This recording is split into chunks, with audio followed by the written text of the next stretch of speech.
51 Food and Agro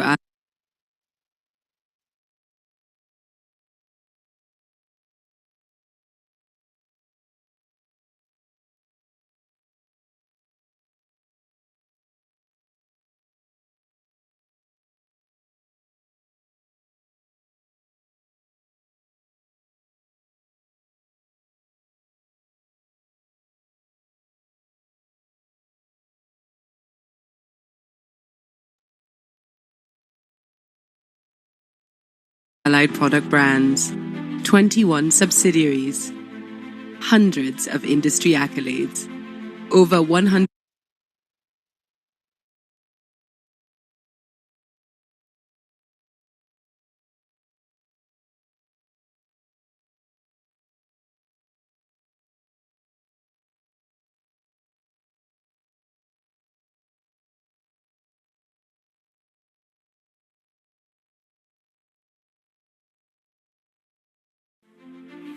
51 food and agro-allied product brands, 21 subsidiaries, hundreds of industry accolades, over 150 billion naira in backward integration projects, over 14,000 dedicated employees and hundreds of business partners.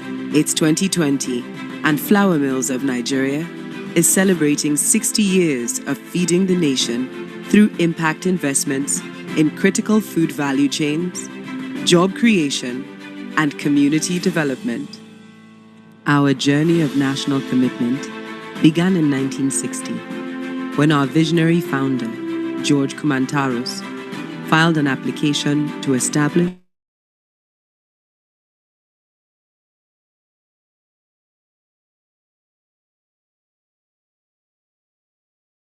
and operate the premier mill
HM, good afternoon. How are you, sir? How are you? Nice to see you. Okay.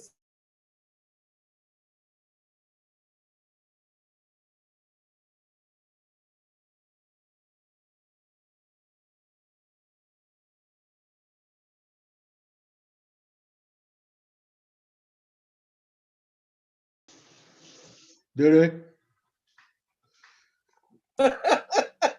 How are you, sir? How is everybody? Fine, nice, Auntie. Well, she's fine. We're in Atlanta. Okay. Yeah. And the COVID in Atlanta. I mean, not to mention, it's incredible. Oh my God. Ọlọ́run fẹ́ràn wa Anyway, Nigeria. a lot, sir. A lot. Yeah, it's He answers prayers. yes, it's Just increasing God. all over the US. They are That's nearing about 200,000 cases per day now. wow. Yeah. Wow. Wow. It's incredible, sir. It's incredible. And it's going to get worse. You know, it's getting colder. Yes, with the weather. Yes, and festive seasons have come. They have warned them not to travel for Thanksgiving, but you know, I pray they would agree because they it are means not so much agreeing. to them. People are traveling. And they are not wearing masks. I mean, some people are so That's the one that I saw. They don't wear mask. even Olori Okogan wear a mask. That one is in a class of his own, sir. Oh. He's in a class of his own. At least the other people should just protect themselves. When he had COVID, he had everything that was absolutely. Everything was given to him. So the others can't have it. The son contracted COVID 2 days ago. Yes, it was announced. They said it's getting better. They will treat it the same. Oh, of course, the same way. Yes, sir. Yes, sir. So nice to see you again. Although our people here, yes, I meet us. You're looking very well. So thank you very much. Don't stay too long away from Nigeria. You know, we have for Christmas. You know, I know. You know, 3 of our 4 children are in Atlanta. They are there, yeah. So 6 of our 9 grandchildren are also here. So it's our second home, really. Yeah, there's every reason. We spend at least about 6 months a year, you know. Here. Wow. Yeah. It's worth it, sir, because that's where the treasure. Benny. Also, I'm so happy. I mean, my wife would love to see your face again. I will love to see her, honestly. But I thank God for the new technology. Benny. And we can all feel so close now. Yes. COVID has made this. Has brought that one in. Yeah. Yes, sir. That's one of the, the things we learn from this pandemic period. Yes, sir. Well, I will, sir. Yes, the Lord bless you. Amen. Thank you, sir. Thanks. Are we ready to start?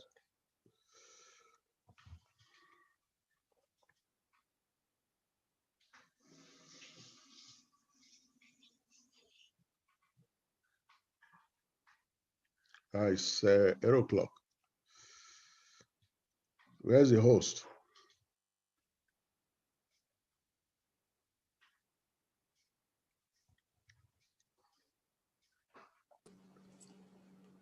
Alero, unmute yourself.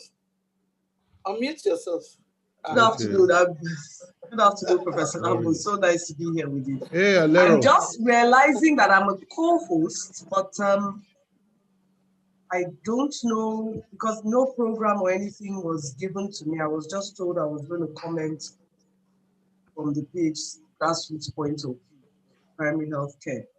Okay. CVL webinars, can you make yourself known to us and tell us how we're doing this? Sorry.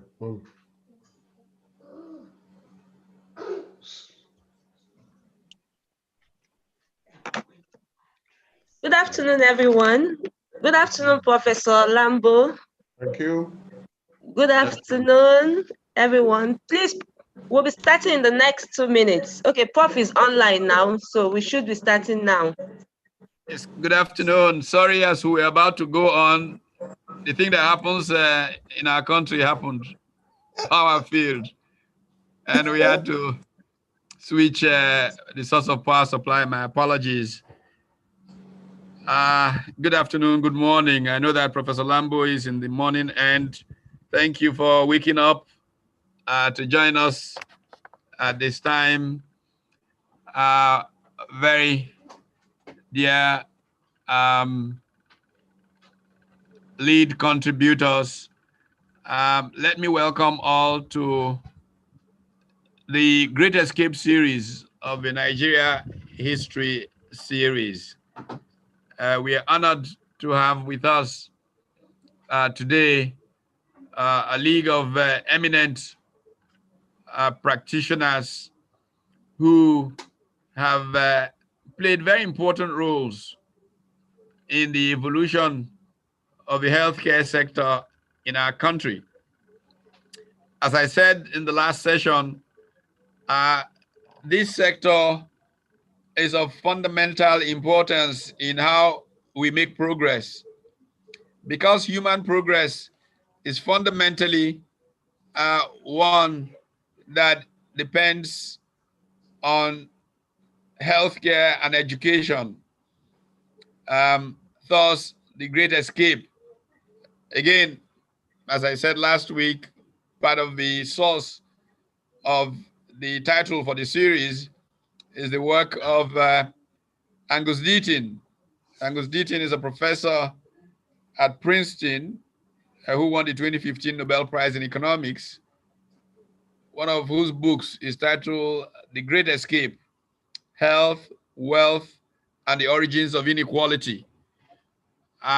Many of the countries that have succeeded in human history are countries that have done a remarkable job of healthcare, especially since the germ theory of disease, and how they have managed to build on that. I guess part of the tragedy of the Nigerian condition is that we become a great source of manufacturing great healthcare professionals and exporting to the world. It's interesting watching the CNN the last couple of days as they feature the lead people in research on viruses for COVID-19, and they're just Nigerian names being thrown at you. They look at the state of Illinois, the director of health services, a Nigerian name is thrown at you. Everywhere you go, a Nigerian name is thrown at you. And yet we can't seem to manage to get it right in Nigeria itself. I think this is really part of the great driver for this initiative, how in understanding the way history has evolved in various sectors, we can begin to, if you will, show to the next generation, the younger ones, the kinds of mistakes that we have made, the kinds of choices we need to make so that we can actually achieve the promise of a Nigeria. And today, our specific emphasis is on primary health care. The idea of primary health care always was around. I mean, growing up, many of us still remember in its most base form the concept of the sanitary inspectors, the Wule Wules in Lagos, that literally went door to door checking the sanitary conditions in which people lived. We can remember the evolution of effort at inoculating people and all of that. But of course, they became the phenomenon became much more celebrated when Professor Olikoye Ransom Kuti, who was very well known by all the students at the College of Medicine, University of Lagos, for his talks on primary health care, became health minister. The real question, however, is how have we managed primary health care? Professor Itayo Lambo, who has served as Minister of Health and who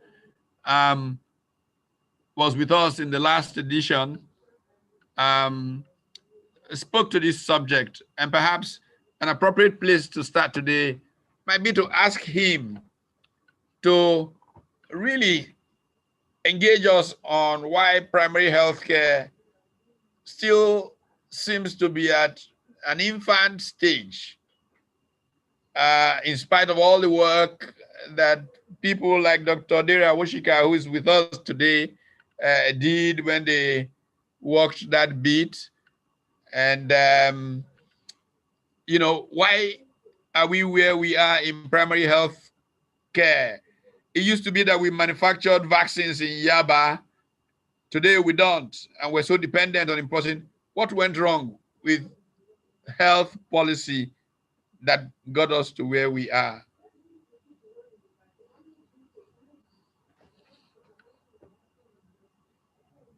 Sorry, you have to unmute yourself, Professor Lambo, because we're not hearing you.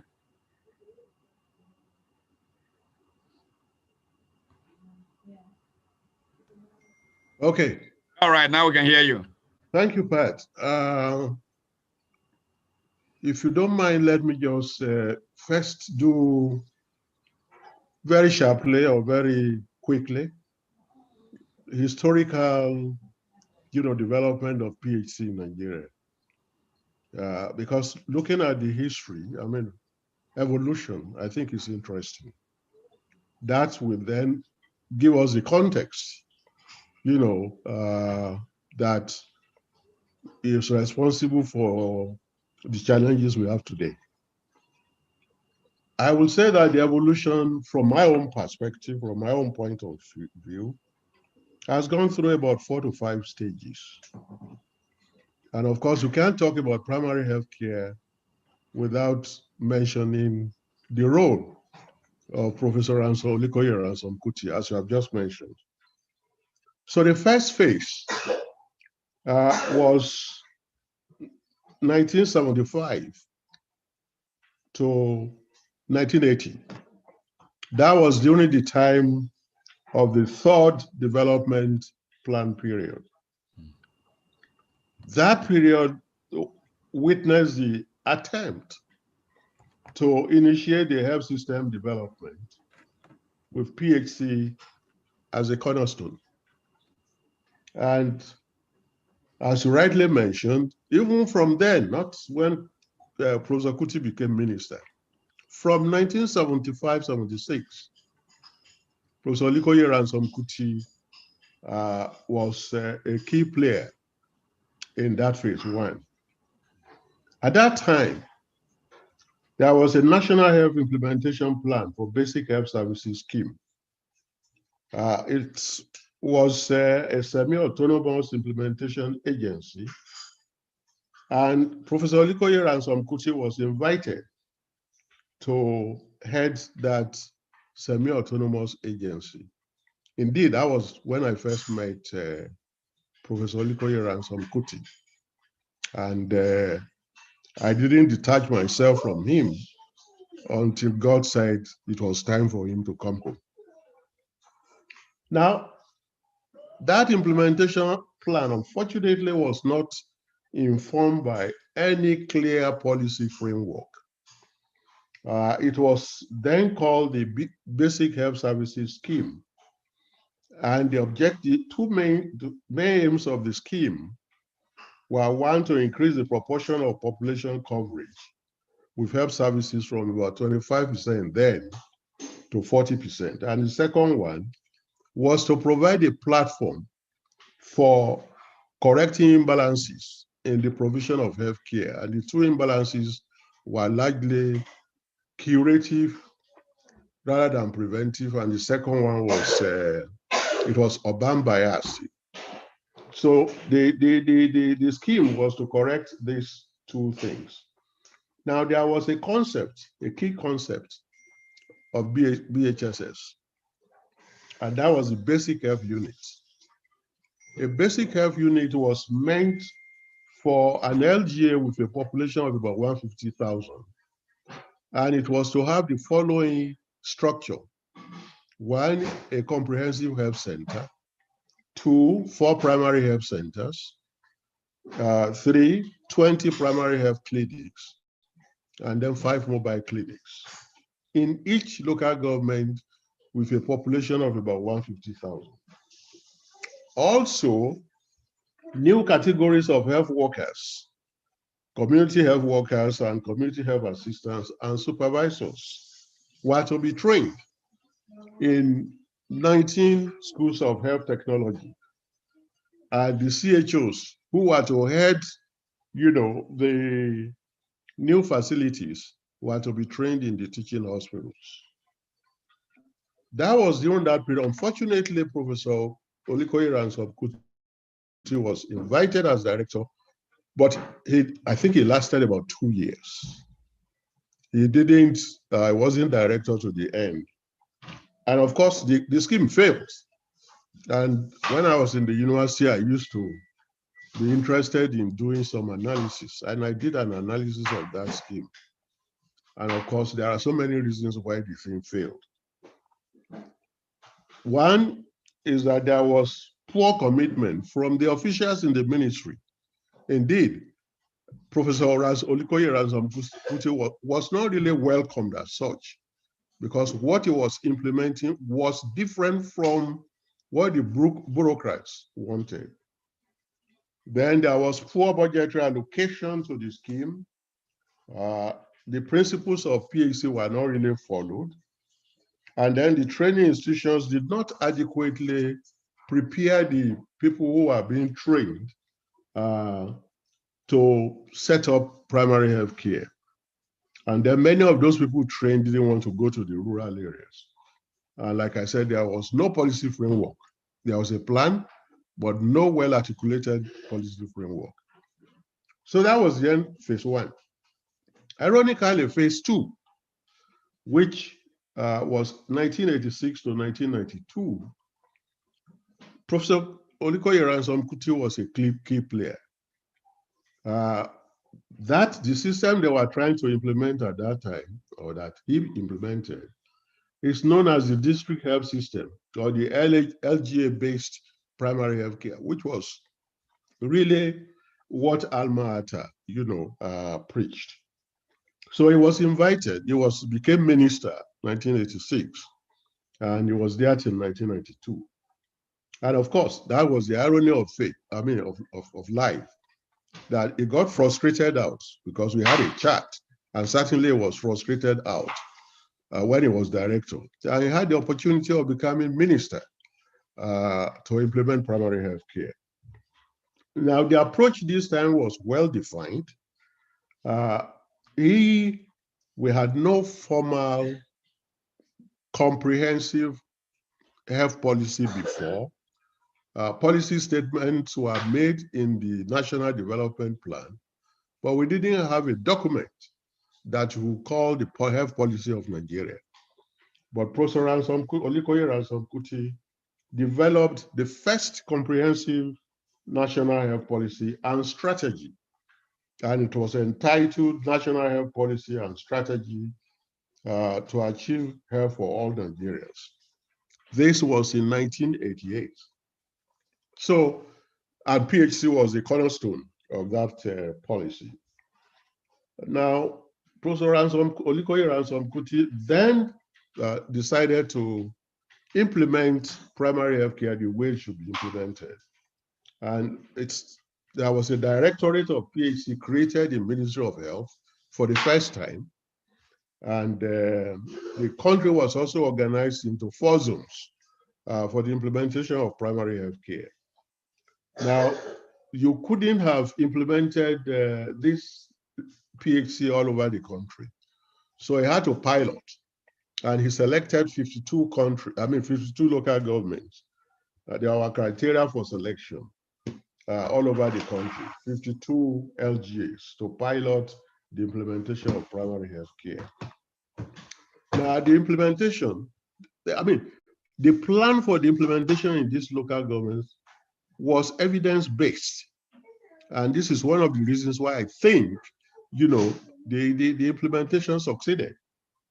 The planning process involved getting baseline studies, surveys, doing situation analysis, before program formulation.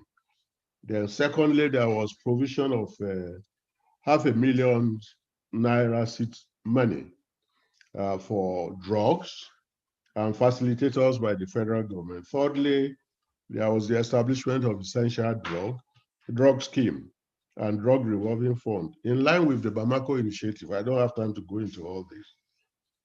Fourthly, there was setting up of village health system, followed by the training of volunteer health workers.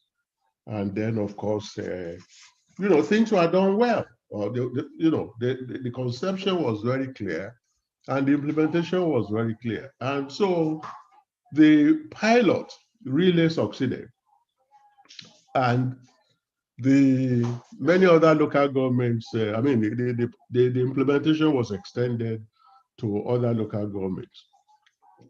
And luckily, the Bamako initiative of 1988 really strengthened the implementation of primary healthcare in Nigeria. I will say, and I always give kudos to Professor Ransom Kuti, that there was a lot of progress made in the implementation of the LGA-focused primary healthcare. And so much was the progress that he was confident. I was in WHO then. And so he invited WHO to come and do an assessment of his implementation of primary healthcare in Nigeria. I was part of the technical team. And Bamishayi was also a member. And so Kayode Oyegbite was also there. And the team came, high level analytical team, and did a review. And the judgment at the end of the day was to say that we were doing well, that PHC was well implemented. And indeed, the high-level analytical team was so impressed that to say, look, you just have to institutionalize the way you are implementing this. And that was when the team recommended the establishment of the MPHCDA, to institutionalize primary health care. Now, you may say all this, what happened? What evidence do we have that it succeeded? I think one major indicator was that Nigeria was able to attain 80% immunization coverage for fully immunized under 5 children. And that was an achievement. So that was that phase. Professor Ransom Kuti came for this second phase, 86, and left as minister in 1992. And then we entered the third phase. The third phase was a phase I can call the collapse of primary health care. And that was 1992 to 1999, shortly before the civilians came in. Now, why did it why the collapse? A number of things happened. You will remember the famous, in quotes, Abacha regime. That regime was so famous, in quotes, that it incurred the wrath of not only Nigerians but the world. And the implication of that was that many donors that were supporting the implementation of primary health care withdrew, from supporting primary health care. There was instability in governance over that period. There was lack of visionary leadership. And something happened also. I should have mentioned that. During the period of the second phase, PHC was devolved to the local government. I was a key actor at that time. And I think it was done very, very suddenly. It was the capacity of the local government was not built, was not strengthened adequately enough for them to be able to take on this, important aspect of the Nigerian health system. So that also contributed to the failure. How do we know it failed? There are so many indicators, I don't have time to go into this, that show that it failed. But it is worth mentioning that before the end of that period, 2 things happened.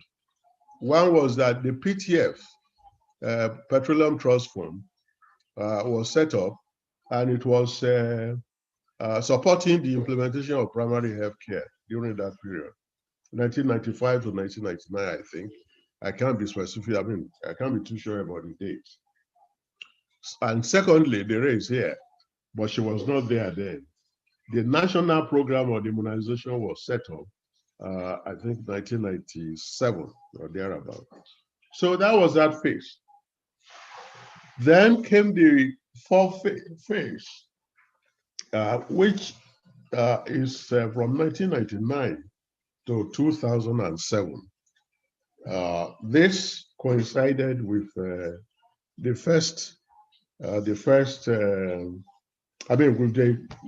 the incoming of the civilian government. A number of things happened. And again, let me mention the fact that Professor Olikoye Ransom Kuti was also invited in to play a part during this phase, because there was a MPHCDA, and the president at that time had a good, really got interest of, knew the importance of primary health care as the foundation of the health system. And he really wanted to do something. He wanted to invest money, to put money into primary health care. But he wanted somebody that would be able to manage, the resources that was going to be made available. So he brought in Professor Olikoye Ransom Kuti. That's the third coming of Professor Olikoye Ransom Kuti as chairman of the Primary Healthcare Development Agency. I guess that was 2000 or 2001. And of course, don't forget, the first phase was Basic Health Services Scheme. The second one was PHC, district-based PHC. This third one was the introduction of the World Health System in the implementation of primary health care. So one can say that the LGA district village structure for implementing primary health care was replaced by the LGA World Community Village structure. And of course, one of the things that the government did was to construct, federal government, new model PHC centers all over the country, and rehabilitated some, and provided sick stock money for drugs again, and so on and so forth. And a number of other things happened. The health sector reform program was developed and implemented from 2004 to 2007. And one of the key components is revitalization of primary health care. Then we revised the policy, national health policy. Some people may not know that actually it was then that we developed the National Health Bill that actually it was taken to FEC in 2004. It was approved by FEC after being, because we will come to this later, about legislating for the other levels of government. The original draft was not approved. We had to go back and redrafted it. So what you have, so it was taken to the national, to pass on to National Assembly in 2004. But alas, it didn't become law until 10 years later. And then the Primary Healthcare Development Agency itself developed a blueprint for revitalization of PHC. And then I think close to the end of that era was the merger of MPI with the MPHCDA in 2007. So that was phase 4. Now, phase 5 is what started in 2008 up till today. And a number of interventions have been undertaken by government, at one point or the other, to strengthen primary health care. I've just mentioned them without discussing them. There was the MDG/NHIS/MCH project. And then secondly, there was the National Midwives Service Scheme. There was also the SureP MCH. There was the Save 1 Million Lives, SOMLI. And then there was PHC OUR, PHC Hour. if you like. That's primary healthcare under one roof, which is to really take care of the fragmentation of implementation of primary healthcare in Nigeria. And then the National Health Act that became law in 2014 is now being implemented. And there are many provisions in that law, for primary healthcare, for strengthening primary healthcare. And then there was also the Nigeria State Health Investment Projects. So what I'm trying to say, ladies and gentlemen, is over the years, there have been policies and plans, one way or the other, to strengthen primary health care. But to be honest with you, the primary health care we have today is not the kind of foundation that we desire for our national health system. And of course, as you know, the health system has 3 levels. Primary health care is the foundation, it's like the foundation of a building. Secondary healthcare is like I always say it's like the walls of a building. And the tertiary care is like the roof. And of course, commonsensically, the foundation is the most critical. No matter how elegant your roof is or the walls are, if the foundation is weak, then the building is certainly going to be weak. Well, thank you, Professor Lambo. It's very helpful that you provide us this evolution of the system. I have on this call the incumbent Minister of State in Health, Dr. Mamora, and it would be interesting. I've had conversation with him in the past in which we lamented the situation where we used to produce vaccines in Yaba, we don't anymore, and all of that. Perhaps he can give us a general reflection on the current state of primary health care and what the strategy is in the Ministry of Health. Before we go to Dr. Awushika, who's a retired permanent secretary, but before that had managed the immunization program, because one of the big questions, again, following from the history that you have traced, I was talking quietly after our last episode with Dr. Menakaya, who was minister in the post-Ransom Kuti era, and part of his complaint was that people said there was a narrowness in focus on maybe polio or something like that. But just taking all of this history into account, what is the current state of play with primary health care? Dr. Mamora.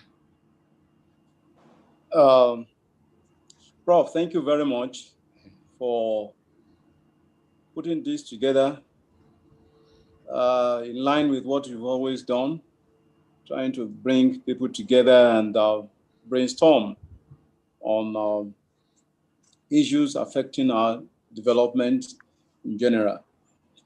I want to thank participants on the platform, and particularly I want to pay tribute to Professor Lambo for the very brilliant expose, if you like, or the kind of taking us through the what you call the evolution. And I don't think anybody could have done it better. Thank you, Prof. Thank you very much, sir. Well, the problem for me has always been, or the challenge has always been that of beautiful plans, but poor implementation all along. And that cuts across, not just in the health sector, it cuts across the entire the system, that we operate in. Now, as you put it, what are we doing now? And I think what we are doing now is just in line with what Professor Lambo said. The realization that the health system, the healthcare delivery is a pyramidal structure where you have at the base of that pyramid is the primary healthcare delivery. And then you now move on to the secondary, which is in our system represented by the general hospitals, and then the tertiary centers as you have in the teaching hospitals. But then you cannot have a superstructure without a solid substructure. And that's what the primary health represents. Because that is where all the basic things occur. And as you were told in medical school, common things occur commonly. So in order to solidify that, essentially the attention is now being focused on functional, I repeat, functional primary healthcare system. Now, we have various, in fact, at the last audit of primary health centers in the country, we discovered that we have on ground close to about 10,000.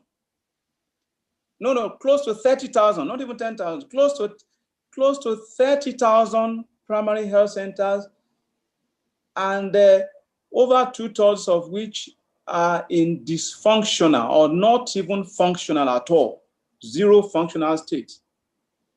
And one of the targets of this present administration is to ensure that we have at least one functional health center in each political ward.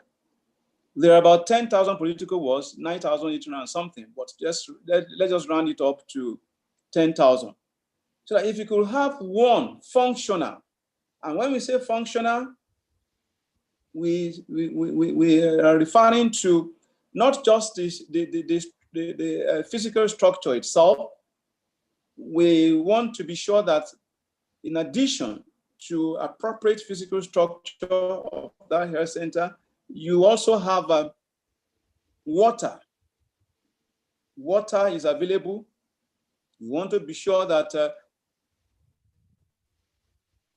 power source, particularly renewable energy source, is available. And then, of course, you want to be sure that you also have accommodation, at least for some key staff in that center, so that it can run 24 hours. And in addition, you also want to have some form of transport, maybe ambulance, so that when you have emergencies that cannot be handled at that level, you can easily pass it on, such a case, to a higher center, maybe the secondary center or even the tertiary center. Now, so in addition to all these basic things I've mentioned, you want to be sure that the essential services are present. And what are these essential services? We are looking at antenatal care services. We want to be sure. More so, we know that we have very bad figures in terms of our maternal mortality, infant mortality, and all that. And of course, in terms of maternal mortality, what has been established is that oftentimes, as a result of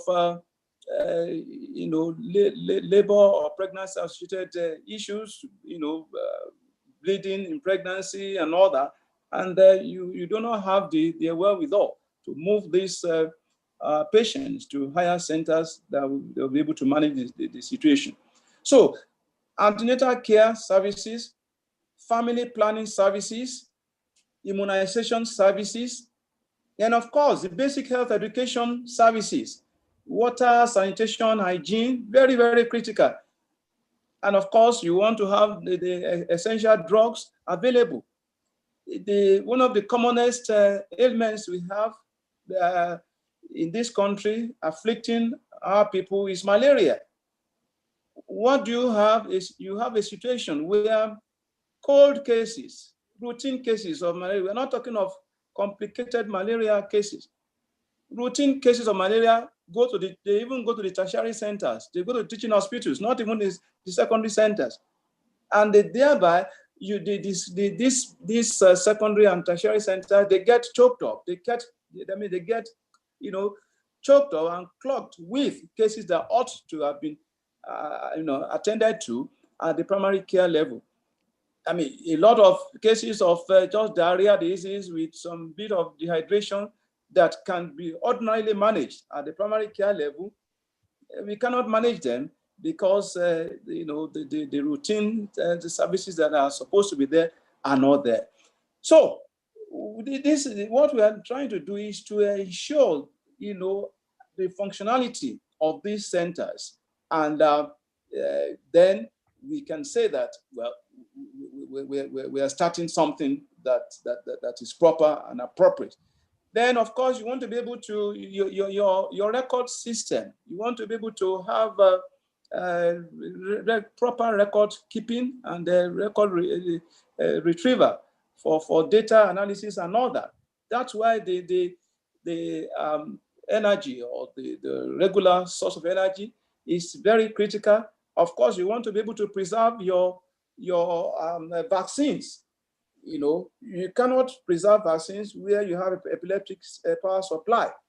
So when you talk of functionality, these are the things that we are referring to. We have a lot of primary health centers that are located even in areas not accessible.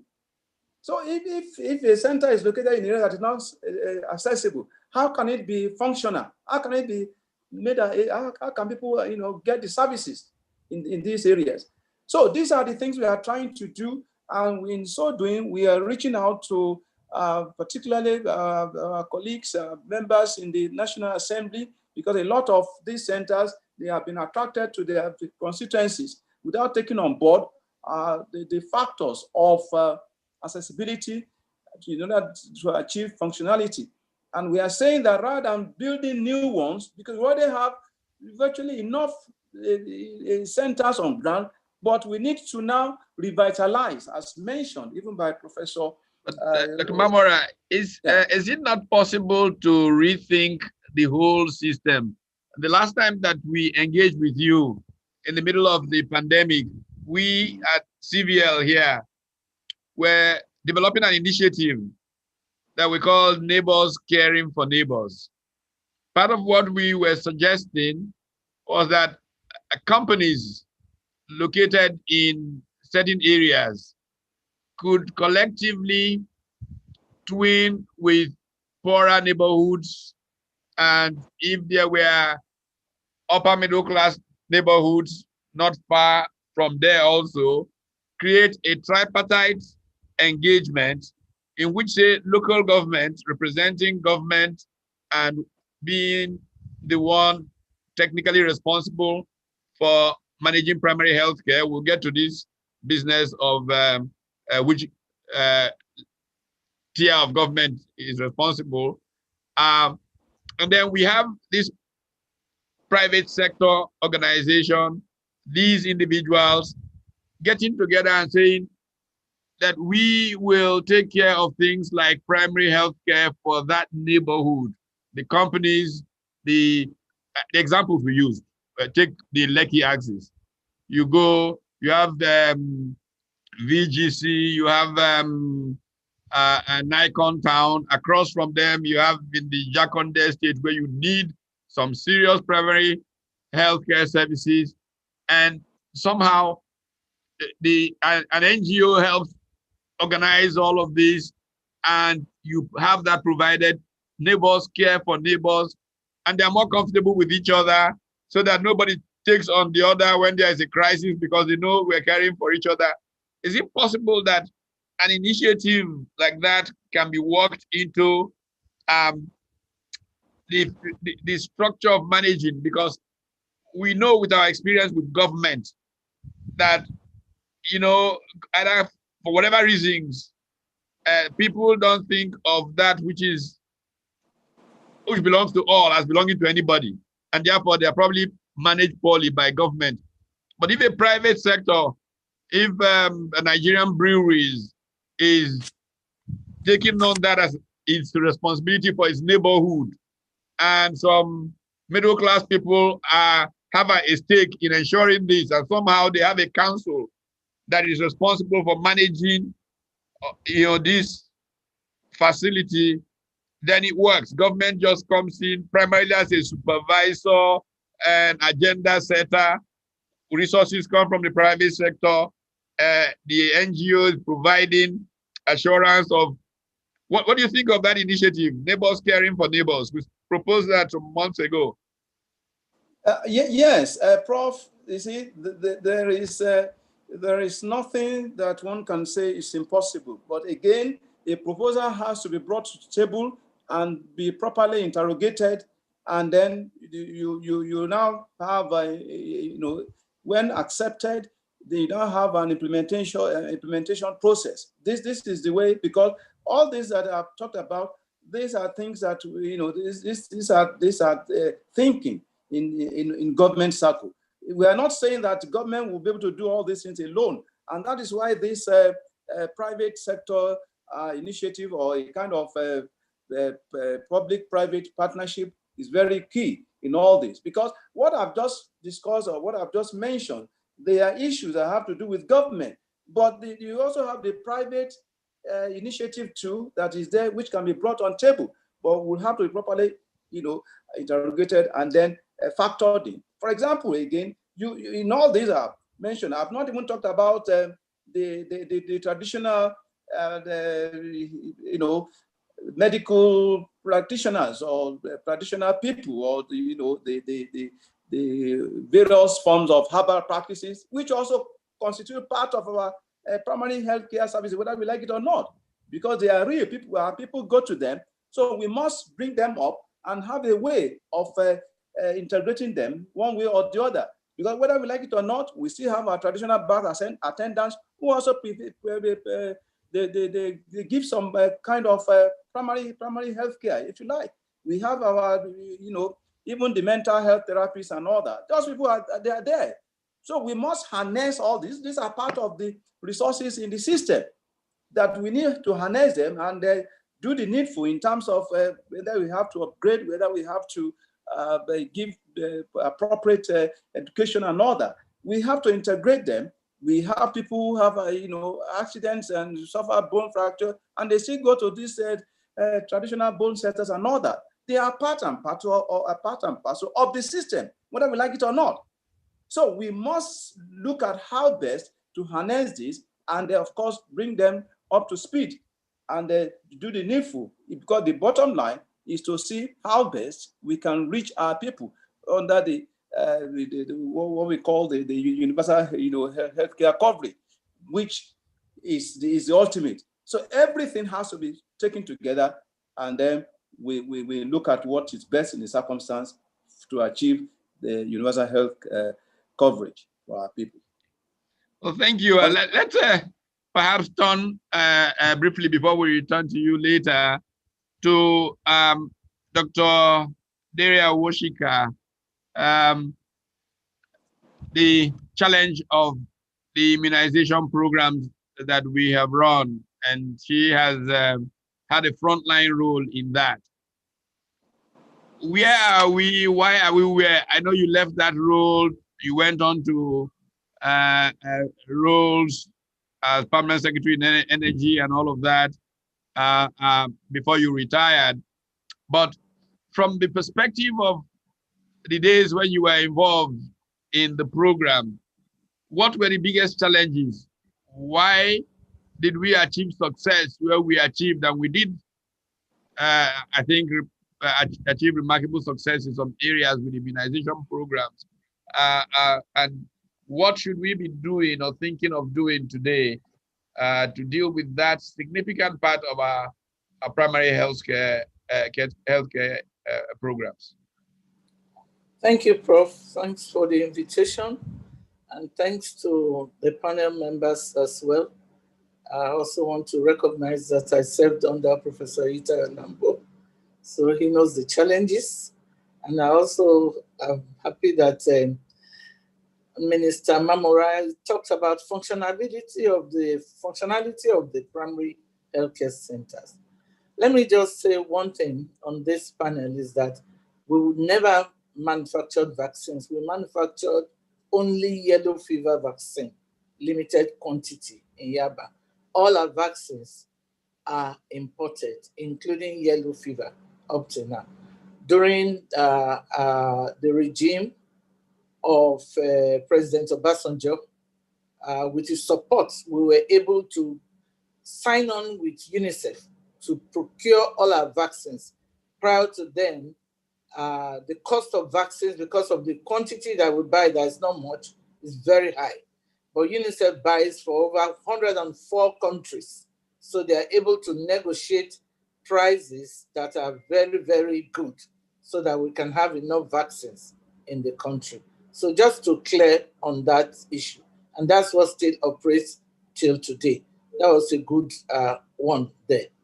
Now, I would like to say challenge. The challenges were many because basically, in my mind, reflecting backwards, and I think others will comment, there was no community ownership of primary health care. The communities in Dr. Mamora said there are about 10,000 wards. Yes, precisely 9,556 wards. We had to do the ward map because this country has no ward map as we speak today. The INEC and others have enumeration ward maps, but the actual ward map, we stop at local government maps. They don't exist as far as the surveying or official maps from the Surveyor General's office. So we were able to do the word maps because we saw we needed the words to be able to reach every child. And the slogan then was reach every child. So that ownership is still missing. We pass regulation, whether it be the policy, whether it be the act, we deal with the National Assembly members, fine. States, yes. The Association of Local Governments, yes. But the wards also have ward development committees. Every ward in Nigeria have ward development committees, which we find in our time, and I believe it still exists, is the most effective democratic system. The ward choose those who are their chairman, the secretary, and everything. Those are the people that we began to work with to be able to have the success, the little that was done. So we still need to get into us making our people own the program, because health is about everyone. I care, and everyone cares that they stay in good health. Health in the MDGs is about equity. Have we then achieved equity in health? The answer obviously will be no. So by 2015, when we looked at the MDGs, accessibility, like Minister Mamora said, you go and build, when the federal government go and build health centers for the ward, who asked the ward members where they want their health center? Nobody. You just simply go there and build for them, and the people can't get there. Their communities are too far away.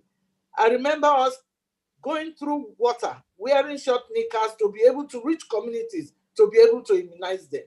All the data is there because the people where they live is far away from the health center where we're keeping our vaccines and all. So that's why we got the polio bags. You need the cold bags to be able to go around everywhere. I remember somewhere in Gombe, they live right behind the hill. Their health center was far, far down. So basically, we need to communicate with the wards. The ownership must be with the people. The people are interested as much as government in their own health. That is one thing that I think we still need to do. The other thing about the immunization is that we had problem getting the people to do polio. So many years ago, Nigeria went and signed on to polio eradication and did not come back home to educate our people that we have signed to eradicating polio. So because we have signed on behalf of you, Nigerians, all of us together need to agree to do the work. So when you go to communities, we have to add vitamin A. We saw malnutrition, so we have to add vitamin A. We dug, Professor Lambo will remember, we put water in so many communities. I don't want to, Minister Shagari was Minister of Water Resources. We brought water that they drink in bottles that can make you cry. So we tried to give them money to dig wells, at least to have water to drink. This is oral fecal, something that is carried by water. You are spending so much money to go and let it, to eradicate it. And if people don't have water to drink, it's a problem. They tell you so many issues that they have malaria and there's no malaria drug. So the priorities of the various communities, we have to begin to document them. And we need to still go back there. This 9,056 or over, let me use 10,000 like Minister said, we need to document what are their priorities as far as health is concerned. And if where we have built for them is not okay. I met many communities who say, this is where this person is ready to give his house in their community to be their health center because it's easier for them for us to reach them. So we converted a room somewhere there, put a solar freezer, put everything, rather than use the health center because they can't go there.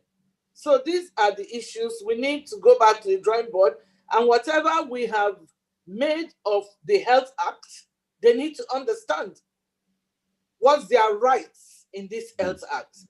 Does the act mean my child under 5 is free to get A, B, C, D, E? People want to know all of these things. So we had enormous challenges going to the field because the priority of the global world, that's why sometimes when you go to WHO, Prof was in WHO, and I will come back and give him a feedback.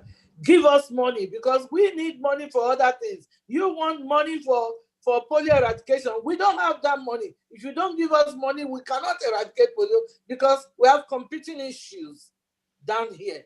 So they began to support us, knowing that that is not the immediate priority.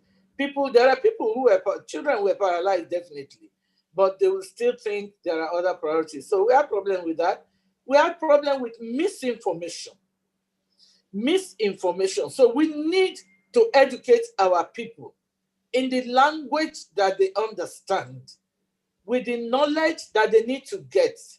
Don't forget, Pfizer had a problem with meningitis vaccine in Kano several years ago, where many children died. Everywhere you went, they told you, I don't want my child to die. This is how they brought vaccine. Oh, the vaccine will make them to be infertile. Many times, I say, I was younger than this, drink the vaccine so that they can believe that it does not make people infertile. But communication was a problem. And so we began to train people in different languages, we collaborated with NUG to get our people across to go and educate the people. So those are the things that we were able to do. MPI was a channel to drive fast the polio eradication. It was meant to quickly fit into the global agenda and not be left behind as a country. But definitely, it's best where it is, primary healthcare. Thank you.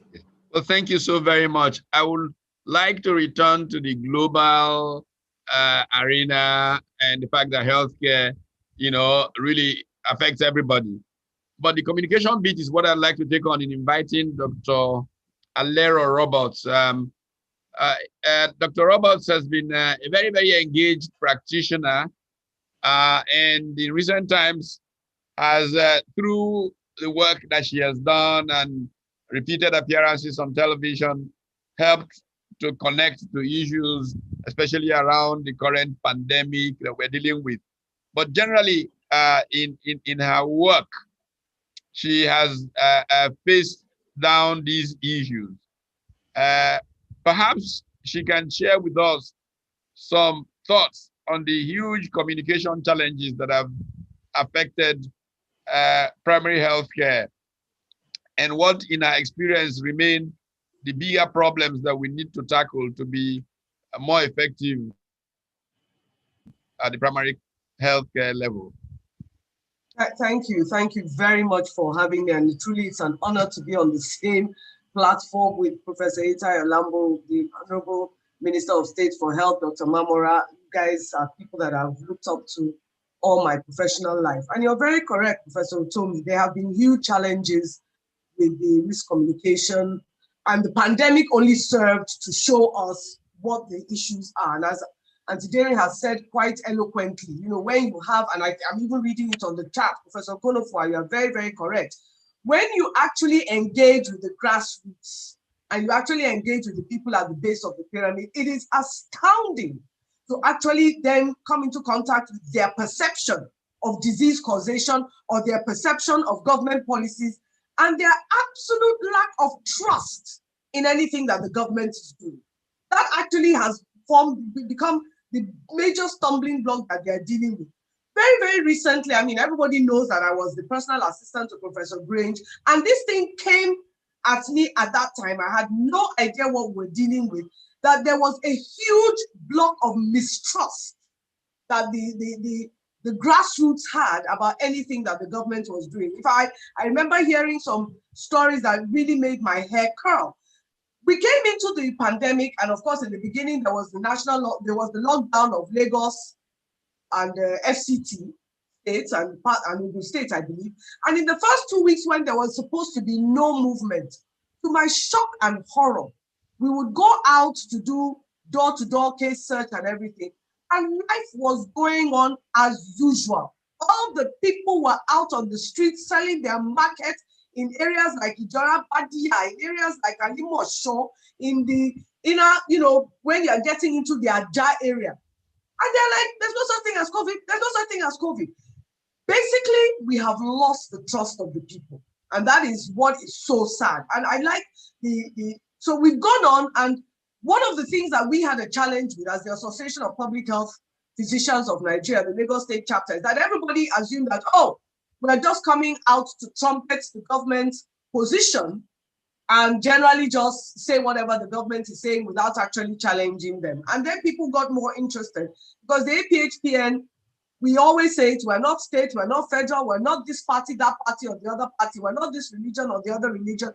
Our major gambit is the public health, the health of the public, the health of the people. And whatever is going to make that work is where we win. So as more and more of us came out and started talking, we started raising these issues and challenging some of the policies that were clearly based on cut and paste from abroad. We then got more and more traction with policies now following the science, our science, not the science from other parts of the country. So yes, there were many mistakes in the beginning, but we eventually started getting onto it. And I think one of the things that saved us was that this being a new virus, everybody was at ground zero, where information about the COVID and pandemic and how to deal with it was concerned. Everybody was finding their way, whether you were a high-income country or a low and middle-income country, we were all just finding our way. And in fact, it looks as if we have come out better than a lot of the high-income countries. But what it has served to show us is that there is absolutely zero trust in anything government says. So when you're now talking about 9,556 wards with largely 60% non-functional PHCs, and you're talking, Dr. Mamorami, if I may quote you because I wrote it all down here, you're talking about building, you're talking about water and sanitation hygiene, you're talking about power source, accommodation for staff, transportation to next level of care, essential services, yada, yada, yada, yada. I didn't hear human resources for health. I did not hear how human resources for health were being trained, recruited, remunerated, and retained. Now, I have to say that under Professor Itai Olambo, the health sector got every single policy that it needed to succeed written during his time. I remember going in when I was the PA to Professor Great, and there was a whole room full of policies that had been written, printed, hardcover, softcover, everything was there. We were not implementing a single one. And I just picked one, public-private partnership. And I said, this is what we need. I had discussions with vaccine people, immunizers and companies and big farmers. I said, we can leverage on this private-public partnership. And exactly what Professor Utomi is saying, exactly what Professor Okonofo has written in the chat was exactly what we were discussing. This is a rocket science. Because at the end of the day, we've got every single policy. I teach policy to the postgraduate and undergraduate medical students. And I say, go and check it out. Go on Google. Don't believe any word I'm saying. Any single policy you want, whether in nutrition, whether in immunization, old people's policy, young people's policy, every single policy is there. Nigeria has it. And it has been signed by one health minister or another. Implementation. How do we implement? The private sector is successful at implementation. Public sector, we have a huge mass of civil servants, and I can abuse them because I am one, who really lack the capacity to put up implementation strategies. It's not that they don't want to, it's that they just don't know how to. We can't start teaching them now. This is started from the first time Buhari came into government, when they denigrated the federal civil service. So what we have there are people who absolutely lack the capacity to do what these policies, to do what is necessary for these policies to be activated and put into action. So the best thing we can do now is leverage on the private sector. And exactly what you said, Professor Utomi, and I'm not talking Aja and Lekki. Go to Kayama. Go to Kayama in Kwara State. There are banks there. You walk into a bank, you can get an ATM card in 15 minutes. You cannot tell me that to activate health information system, you cannot ask the banks to assist you and give women and children a health card. Link their health information to an ATM card. In 2010, we had the personal health records. It was adopted by the primary NPHCDA under Dr. Ali Patil. What has happened to it? You go and find them all stacked in one storeroom because civil servants are waiting for a distribution policy and a budget to be able to move these personal health records to the user points. Meanwhile, women and children are dying. So we have a huge barrier to overcome in this level of trust. And the best thing we can do, the fastest way to catch up now, will be to leverage on the private-public partnership policy and get private sector involved, because private sector has demonstrated transparent accountability over the years. Am I going to get arrested? Well, thank you so very much. You know, this matter, I'm coming to you right now, Professor Lambo. I keep referring to a conference that took place in Nairobi, Kenya in 1985. Was sponsored by the Aga Khan Foundation. It focused on what is called a tripartite approach to development. How the public sector, private sector, and PDAs, private development agencies, as the NGOs were called in those days, can collaborate to make development happen. Because development is for all of us. One of the failures of our politics is in the partisanship. People tend to forget that it's all of us. Progress is for all of us. Doesn't matter what party you belong to. It doesn't matter, what language you speak. If the man who speaks Fufunde is unwell, it will impact the man who speaks, I don't know what language, Efik, and all of those. So if these three sectors can manage a collaboration that can facilitate implementation, we're making significant progress. Now, but specifically around capacitating the public service, that obviously seems weak in implementing things. What would be the best way we could proceed? Professor Lambo.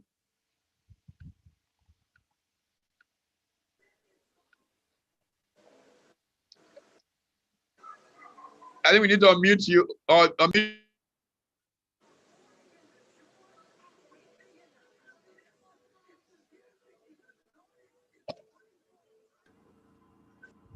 You're still muted. We need to unmute.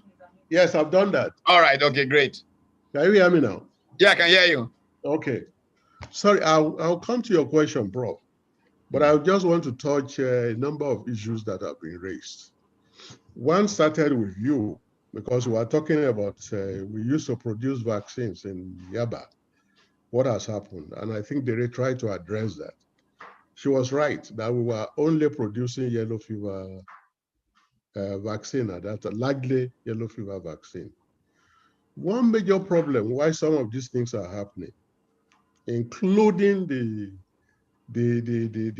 state of primary healthcare implementation in Nigeria, is leadership, political commitment, and policy discontinuity. It's a major, major problem. And unless we address that, we ain't going nowhere. Thank you, Alero, for what you said about the policies. You see, if you are dealing with any problem, well, that's what we are taught in management, and I'm sure Pat will agree with me. If you are dealing with any problem, you have to go through some stages, some phases. You identify the problem. Then, of course, there may be need for a policy to be developed. Okay? So you develop the policy. And then the policy cannot implement itself. You translate the policy into a plan. And then it could be strategic, and then from the strategic plan, then you have the annual plan or whatever. And then you implement. If you have a problem and you want to address it and you go straight to implementation, you are going to fail. So you go through this. So you are right, Alero. We looked around and we try to see in what areas do we need policies. And we develop this. Okay? The most important ones, financing, human resource for health, public-private partnership, and so on and so forth. And the feeling then was that if subsequent governments come and they now take these policies, they may revise it if they like, but then now take it from policy to a plan, then we are going towards the promised land. But when we see the policy and we don't act on the policy like the one you just cited and things you did and, it still lie down there, we are not going to make any progress. No matter how bad a government is, there will be something good that government has done. Build on that good one and make it better. And the ones where they didn't do well, you can try to see what to do. So I think, Pat, making progress, particularly with primary healthcare implementation, or even health as a whole, those three things, the leadership, the political commitment, and policy continuity, they are so germane. Let me just give you one example. You raised it, and I will come to it. You talked about the vaccine, and they talked about it too. When I got into office in 2003, I've been hearing about Yaba Vaccine Lab. I was curious. It was one of my first ports of call. I went there. I saw crates, big crates of vaccine, of equipment that were ordered before Abraham was. They were still lying down there. I saw the workers. The workers were there for months. They were not working. I returned to Abuja very, very sad. And I sought audience with the President Obasanjo. And I said, sir, I am not happy. He said, what? I said, this is what I saw in Lagos.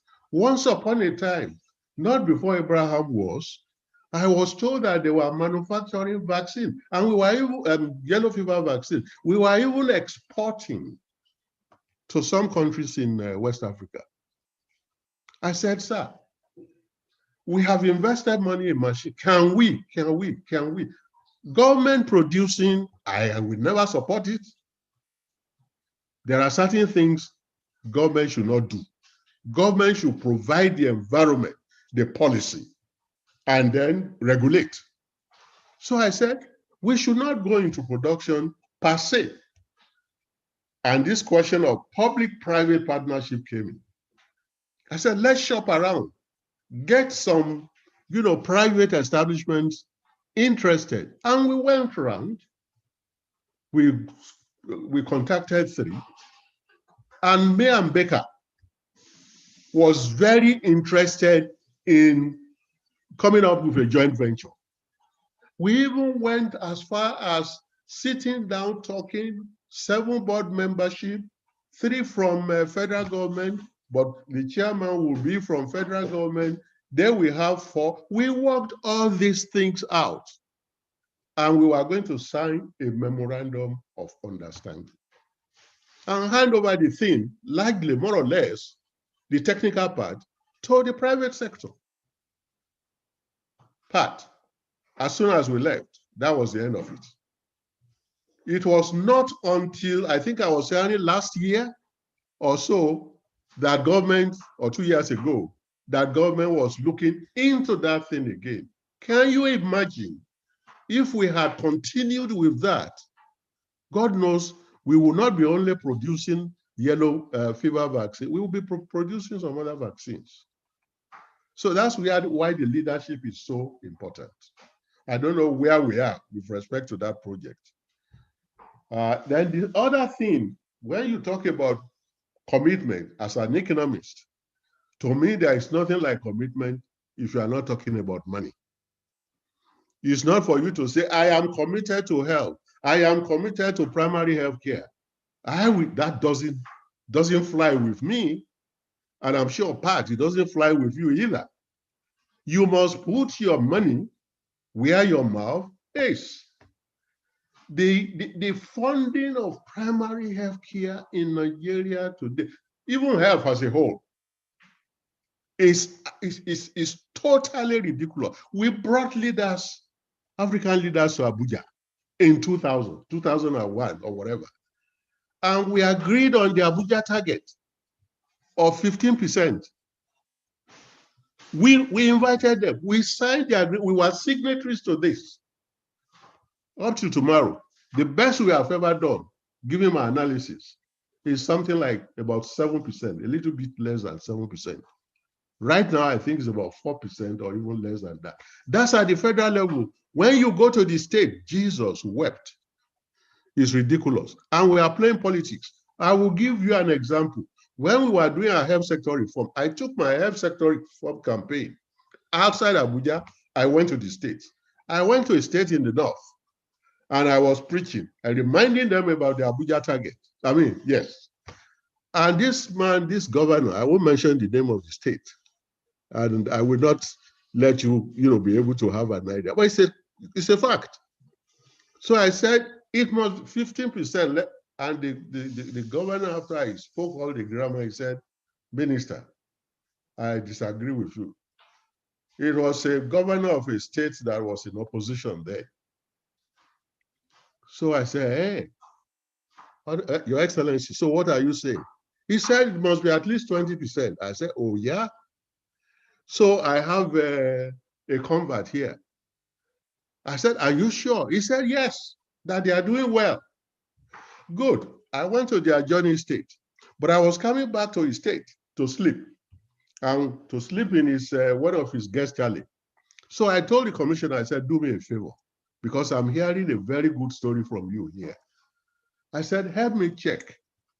Get the figures for the last 3 years about the budgetary allocation, the disbursement generally, and get the proportion for health.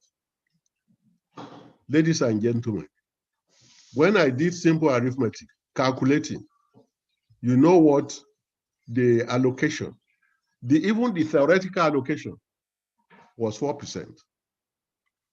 The disbursement was 2%. And he was telling me it was, 15% is ridiculous. So I submit that we need to do something about financing primary healthcare on a sustainable basis. Let's go to the National Health Act. The original request then was 2%. That was what we had in the version that I took to FEC. Now they say 1%. And we are that one. Let's not talk about whether they are releasing or not releasing. We then realize that we are supposed to provide minimum health package. Okay, I'm sure Minister is here. Somebody did a costing, one professor, sorry, I'm forgetting his name. He's a health economist and a medical doctor. And that 1% will not even, it cannot go far in doing anything.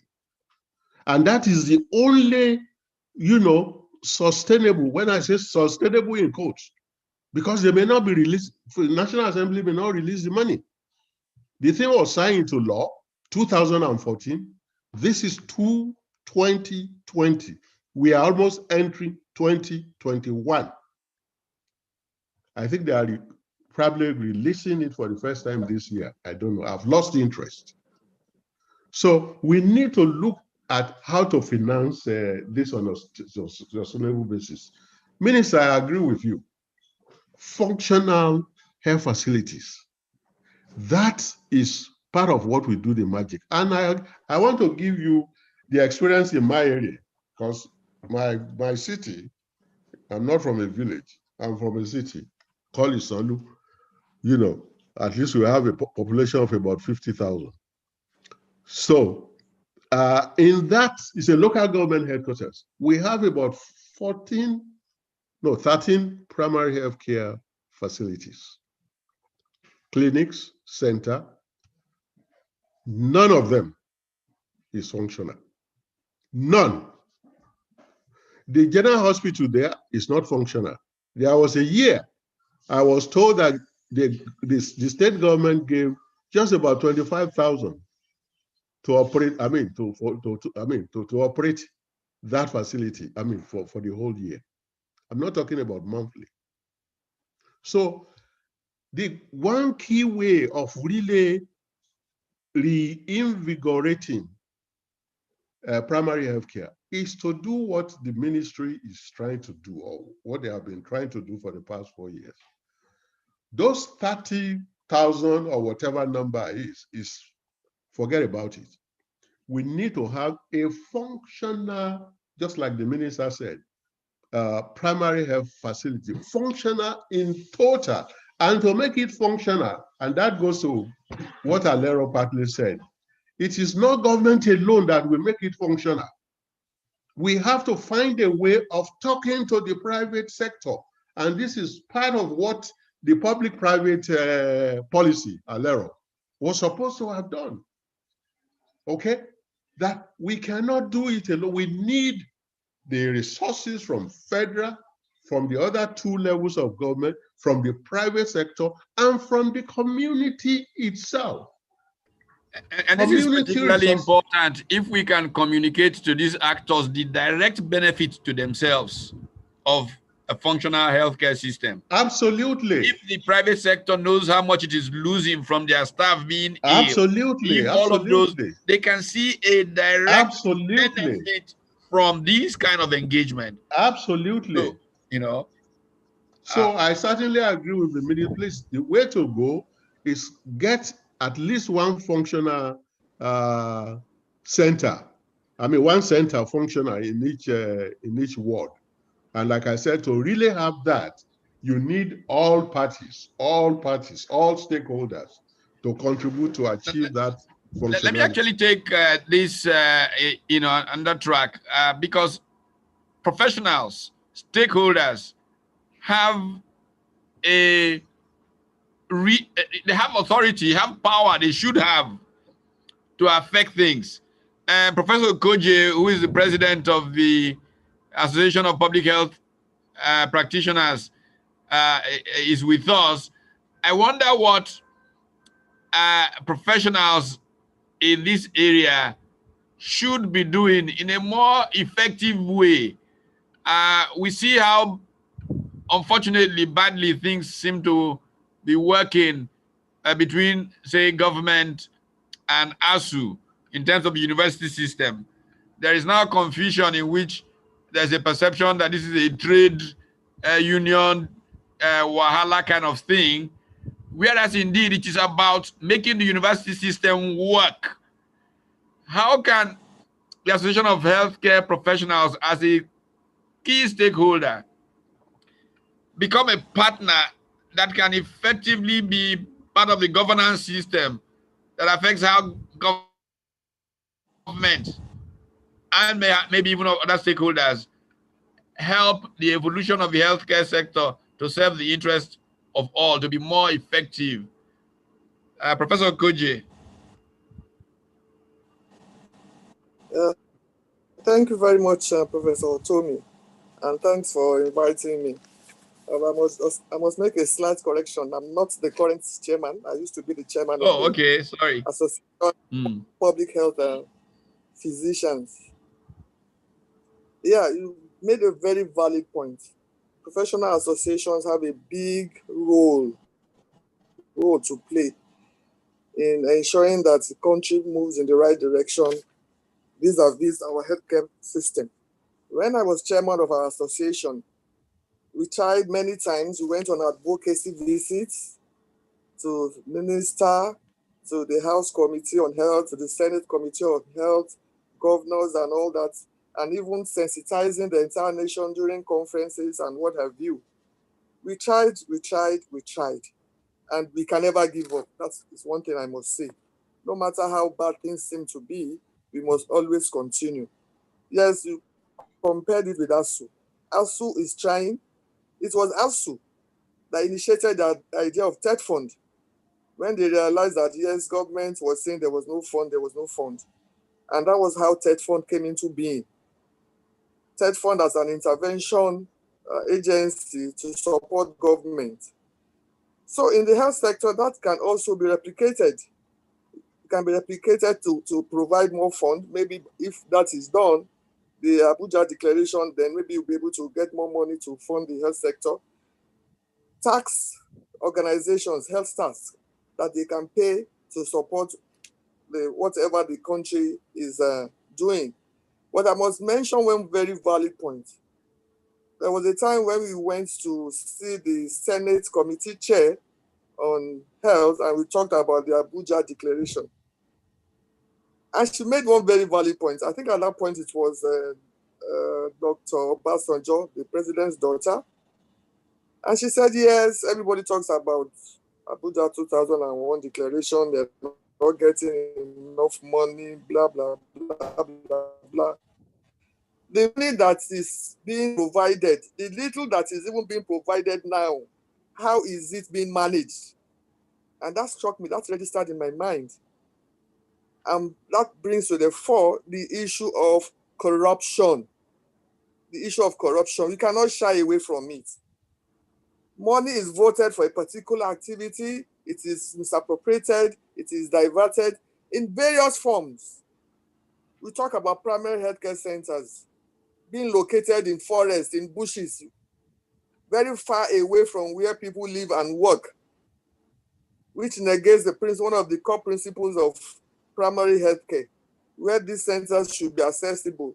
And these locations are determined by political undertones. Oh, where is the Senate president from? Where is this person from? No matter how far it is, the community is not carried along. That is a form of corruption. And so we should begin to do corruption studies. Somebody embezzles the sum of 5 billion naira that was meant to buy vaccines, or was meant to procure things that would prevent maternal mortality. We shouldn't just stop there.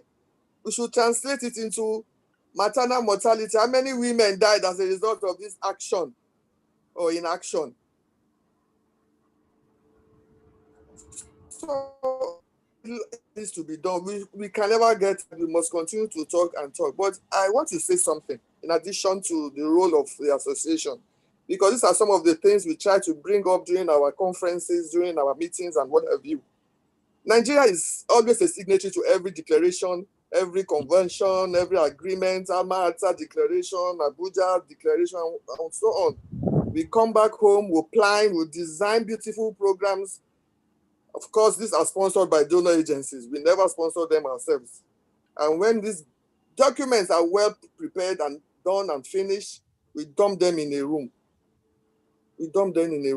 Professor Lambo reminded us that the healthcare delivery in Nigeria is at 3 levels: the primary, the secondary, and the... She's frozen. Perhaps you can turn off your video to... The primary healthcare that we're discussing today. Yeah, we have a bandwidth problem from your end. If you could turn off your video, it could give more... Supposed to be the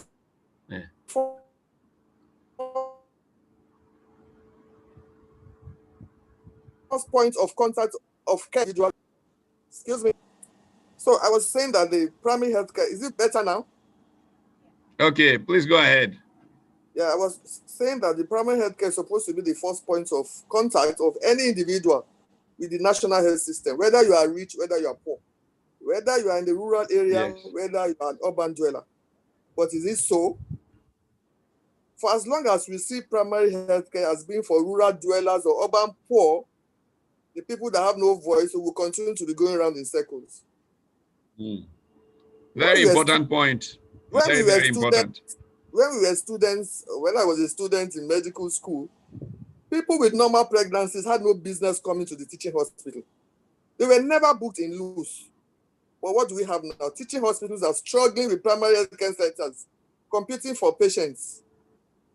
Patients that have normal delivery should deliver in primary health care centers that are functional, that are equipped, that have staff. And the two-way referral system is what should connect these three levels. These three levels do not stand alone. You should have the two-way referral system that links them together. That is practically non-existent. Please, my emphasis is on the two-way referral system, not just the referral system. And the second point I want to make is that primary healthcare is beyond building healthcare centers, because that's another common error we make. It is beyond building centers that are merely consulting rooms. No, a primary healthcare center that does not carry services to people in the community, extend their services. That is why we have extension workers. A primary healthcare that does not do that has lost its relevance. And you can't just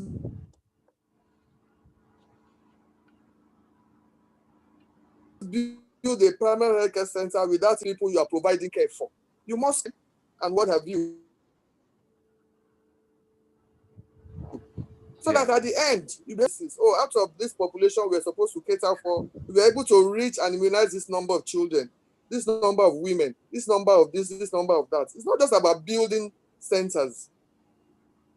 All these have been written down in documents, well planned and all that, but are we implementing them? And the political will is not there. People just say, it's something for the poor, for the masses, for the rural dwellers, for the urban poor. Let's just do some things, as we locally say, so that they will say we are working. And we love to build buildings, big buildings. People will see, that's what they see. People don't really see functionality. They see buildings and they clap. And the other point that was mentioned by, I think, Dr. Woshika, community participation. It should be bottom-top approach, not from top. You come from Abuja and you come and tell them this is what you must do. Yeah. Committees must be there at every level. At every level. These have been well planned and designed. Are we implementing them? Communities are not being carried along. And in situations where communities are being carried along, the issue of trust comes in. Everything is now politicized. You call them for meetings, and these committees, to your shock, will say, okay, you people have come, what have you brought for us? They see it as APC, PDP, people have collected money. Where's our own share?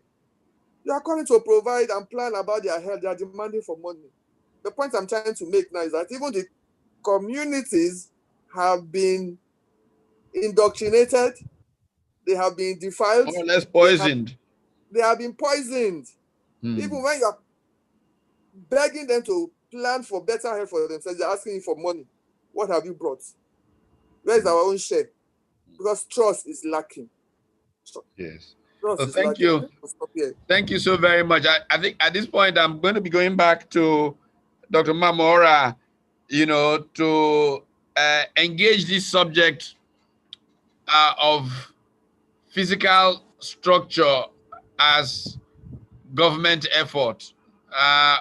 It's well known in our country that if you say implement anything. And the typical planning model is the buildings, the cars, the whatever that people can see, and that gives power to people who manage it and all of that. And the thing that is actually left for doing the real reason for setting that thing up comes to pretty little. Sometimes there's nothing to use now to actually do the job that is required. How are you all trying to change this orientation in government? That's the critical difference between, say, something planned by an entrepreneur and something planned by a government agency. Because we need to have objectives and let the objectives drive how we try to get things done. But we know that the nature of bureaucracy emphasizes physical structure. Maybe because of the same issue of corruption, that's where contracts get awarded. Maybe because it is what is easier politically to see something and point to it. I'm not sure which it is.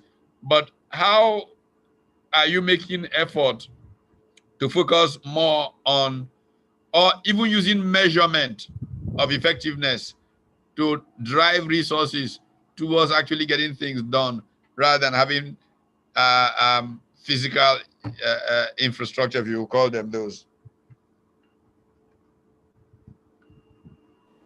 Well, Prof, let me assure you that we are not just emphasizing physical structure. No, the hood does not make the monk.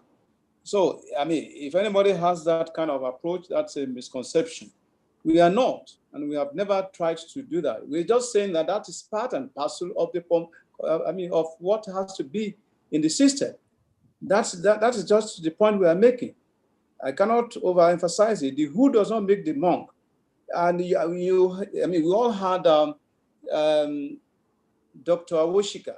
We had her say that even people, and I cannot agree less with that, that ownership is critical. And she was mentioning that in some communities, you have individuals volunteering, giving out their houses for this, to provide for housing, as it were.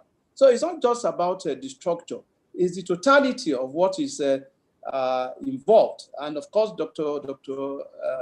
Lero Roberts did mention that. Of course, I was just emphasizing on the services, but these services are to be produced by the human resource for health. So that is critical, and there has to be training. There has to be retraining. So these things are part and parcel. But again, I will refer to what Professor Lambo said, which is also very important. In fact, we must, for me, one of the things that we have not come to terms with is what I call the shared national vision. And the shared national vision I'm talking about is for us to agree that health comes first. Every other thing is secondary. Health comes first, and if health comes first, we always say, we mouth it, health is wealth, health is wealth. But how much credence are we giving to that statement? So, and until and unless, when people argue that all animals are equal, all sectors are equal, all sectors are not equal. And even if all sectors are equal, there must be first among equal. And until and unless we come to that realization, we'll be wasting our time, or we'll be deceiving ourselves. So if health is wealth, if health is given the pride of place, then we must accord it that minimum that we all signed on to through the Abuja Declaration, which was under the aegis of African Union. That is the starting point. Let's have the next. Again, it does not mean that it's only the financial resources alone, but how these resources themselves are managed, the financial resources committed, how they are managed is also critical. But we must start from that standpoint that health is not even having its pride of place, the allocation to health is very, very and extremely poor, and we must change that as a starting point. Then we must address ourselves as to how we manage the resources, the financial resources available in terms of everything, the human resources for health that we need, and then the services that will be available in those centers. And of course, a lot of things that also happen in health sector are not necessarily issues in the health sector. Water supply. We have Ministry of Water Resources. So Ministry of Water Resources should give priority to health facilities in terms of water supply. We have a Ministry of Power. It means that the Ministry of Power must also give priority to the health institutions. This is what we mean by prioritizing health. And then we follow suit. I have mentioned that oftentimes we tend to forget those other areas.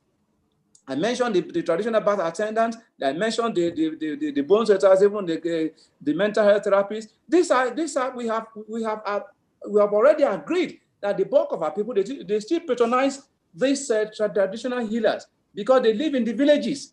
They live in the small towns. That is their first port of call, and I cannot agree less with the statement that even in the urban center, the first port of if you go to the private healthcare facility, a private clinic, that is your own. That is the primary care, because that's the first port of call too. So it's not that when we say these things, we are not just limiting them to the rural areas. Even in urban centers, your first port of call is your primary health center or your primary care level. So we must integrate all these things to really form what we are referring to as a primary care center. And then, of course, what we must give priorities to things like immunization, like I mentioned, all those services, immunization, antenatal care, family planning, of course, health education and all that, and of course, essential drugs. Because if the drugs are not there, then you cannot be rendering service. You cannot be said to be rendering services. And of course, I mentioned data earlier on, data for storage and for retrieval, because you must be able to measure how many antenatal cases were seen, how many cases that were given immunization, how many cases that are presented with malnutrition and all that. We need data to be able to go forward in the system. That's why, again, you need the supply, energy supply, electricity, so that you can stock these things the National Bureau of Statistics has improved significantly in recent years. It used to be, in my view, a disaster, but the current leadership there has been pretty good, and a lot of data is being generated. Yes, we are working together. We are working together with the NBS, and of course, just recently they presented the report on the health sector report and all that. Yeah, we are working together. But these are the things, and then we need to revitalize. We have added, and I mentioned, the need to have the accommodation for the key staff of the primary center, so that the primary health center can work 24 hours. And of course, I mentioned the issue of having transport service, maybe through the ambulance that can easily move patients and all. These are the things, but all these things, of course, they need funding to make them, efficient and effective. And we need to increase the allocation to the health sector. We need creative managers to run these things, because the creativity helps solve a lot of problems. I was speaking to just 3 nights ago, is it 2 nights ago, local government in Lagos State, and the young man who runs Loma now spoke so creatively about how he engages with local private sector and how he's getting them to do this, do that. We need more creative managers to take on some of these kinds of assignments.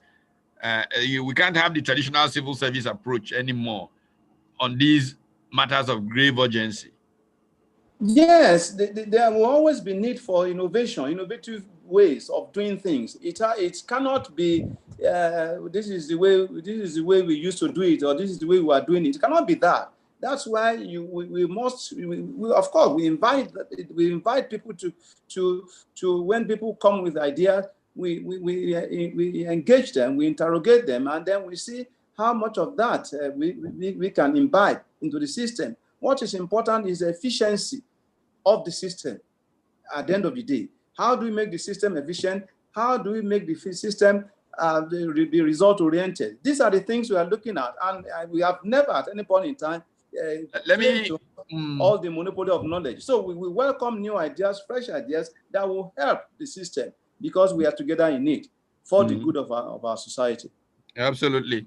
Now, while I'm inviting questions for participants who have questions to get ready to raise their hands, not physically, but electronically raise their hands, I'd like to turn to Dr. Awosika on this matter of drugs. The essential drug list has been mentioned a couple of times because of this conversation. But we know that availability of drugs and the right quality of drugs continues to remain a big challenge. Many years ago, I wrote a case study on the implementation of the EDL, which was under Professor Langston Kuti.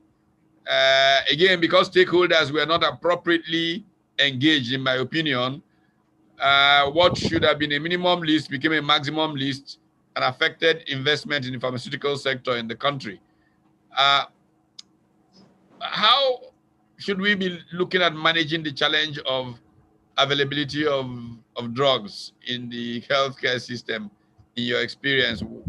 How can we manage that big challenge? Then after that, we'll take questions and then come back to our speakers to make 1 minute closing comments. Thank you, Prof. Availability of drugs, of the ailments that are common in Nigeria, and that's about 67% of Nigerians suffer from malaria. There are 4 main ailments that the rural population suffer from, and semi-urban, mainly malaria, diarrheal diseases, infection, and I think dermatological related. This is from a research that was confirmed, done in Nigeria. Those drugs that were in the EDL, there's EDL for essential drugs for the entire country, but there's another class under Langston Kuti. There are just 19 drugs that are needed in the rural area. Those drugs are all manufactured in Nigeria. They are here. Now, the generic one, which is the essential drug list, which consists of all drugs as approved by NAFDAC and the World Health Organization for different ailments. Some of those drugs, particularly the orphan drugs, they need to be imported. By orphan, I mean no one in the country has ownership of those drugs. Yeah. There are also laws that are in existence that allow for bringing some quantities of these drugs. So again, it's not as if we don't have the majority of the drugs that we need to treat the majority of the ailments that our people suffer from. We do have them. We may not have them as genuine, that is, they may be fake. I don't know, but I believe in Nigerian-made drugs. I know that when I'm looking for drug, and many other colleagues, practitioners that I know of who use Nigerian-made drugs have no problem with the response. But I don't know where if other drugs come from other parts of the world, how good our system is in stopping those things to come in. And then for the orphan drugs, and for drugs that are used for specialty areas, we definitely lack quite a lot of them, like the cardiac drugs.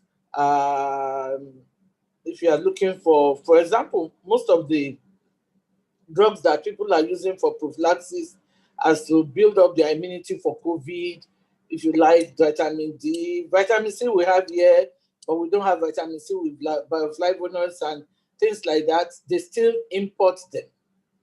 So, and I think for the first time in my view, I'm not always somebody that will sing Professor Lambo can attest to that. I don't sing praises, but for the first time, I believe that government is giving focus to assisting the pharmaceutical sector to get drugs. What we need to see our ministers, and I'm happy our minister is here, is to engage CBN to make sure that the money goes out to the manufacturers, those who are actually manufacturing, so that we can be self-sufficient in the country. Yeah, now, I will engage him on that because Stella Okoli was just complaining that they're running all over the place looking for raw materials. I spoke to her last week.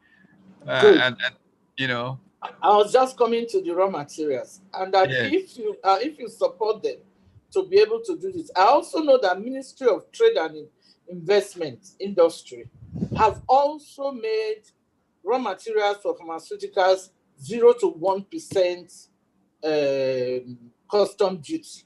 That's another plus for us. Now, making raw materials depends on the petrochemical industry. We're a long way from there. So what we have now, we should use and make best use of it. Make sure we make our drugs in the country, make sure the raw materials are controlled, and be able to track the kind of drugs that we make in the country. Equipping NAFDAC to be able to do the work much more effectively and get the health of the people in the right place. Because you may diagnose and have the wrong drug, you can still die from taking the wrong thing. Thank you. If that will answer, thank you. Thank you so very much. You know, primary reason we do this is for young people. And so I have a co-host who incidentally is in Philadelphia and was in transit. Let me say, Claire.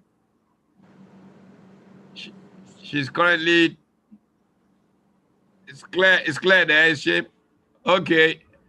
All right. You want to ask a question quickly?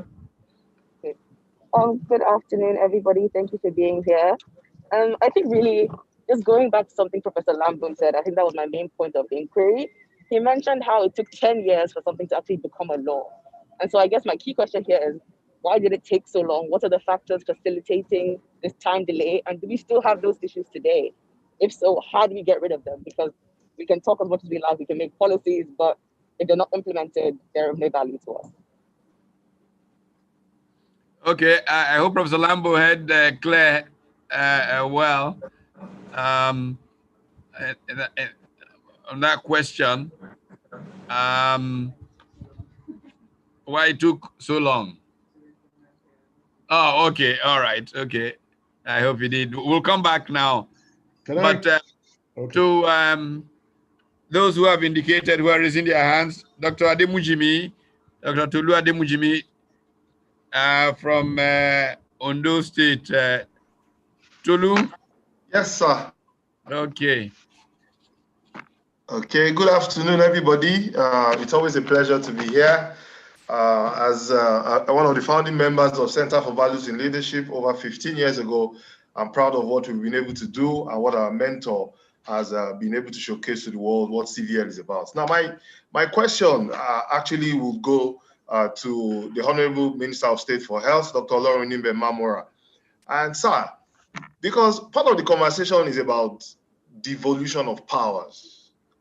And whether we like the word restructuring or not, it seems to be haunting us so fast because a country of 206 million people with 774 local government councils, which have almost been rendered non-functional, requires, as far as I'm concerned, an urgent need to devolve powers to this federative unit. So my first question, sir, is, do you believe in devolution of powers? And do you think that devolving powers more to the 774 local governments can help primary healthcare system in all of these local governments of Nigeria to be more functional?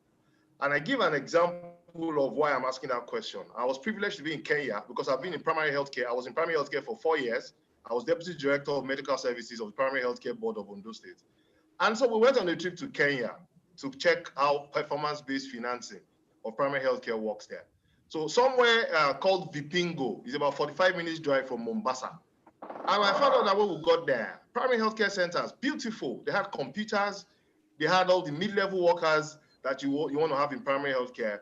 And I was asking them a question to say, why does it look like things are working very well here? And they told me that, as a matter of fact, things have worked very well for a long time.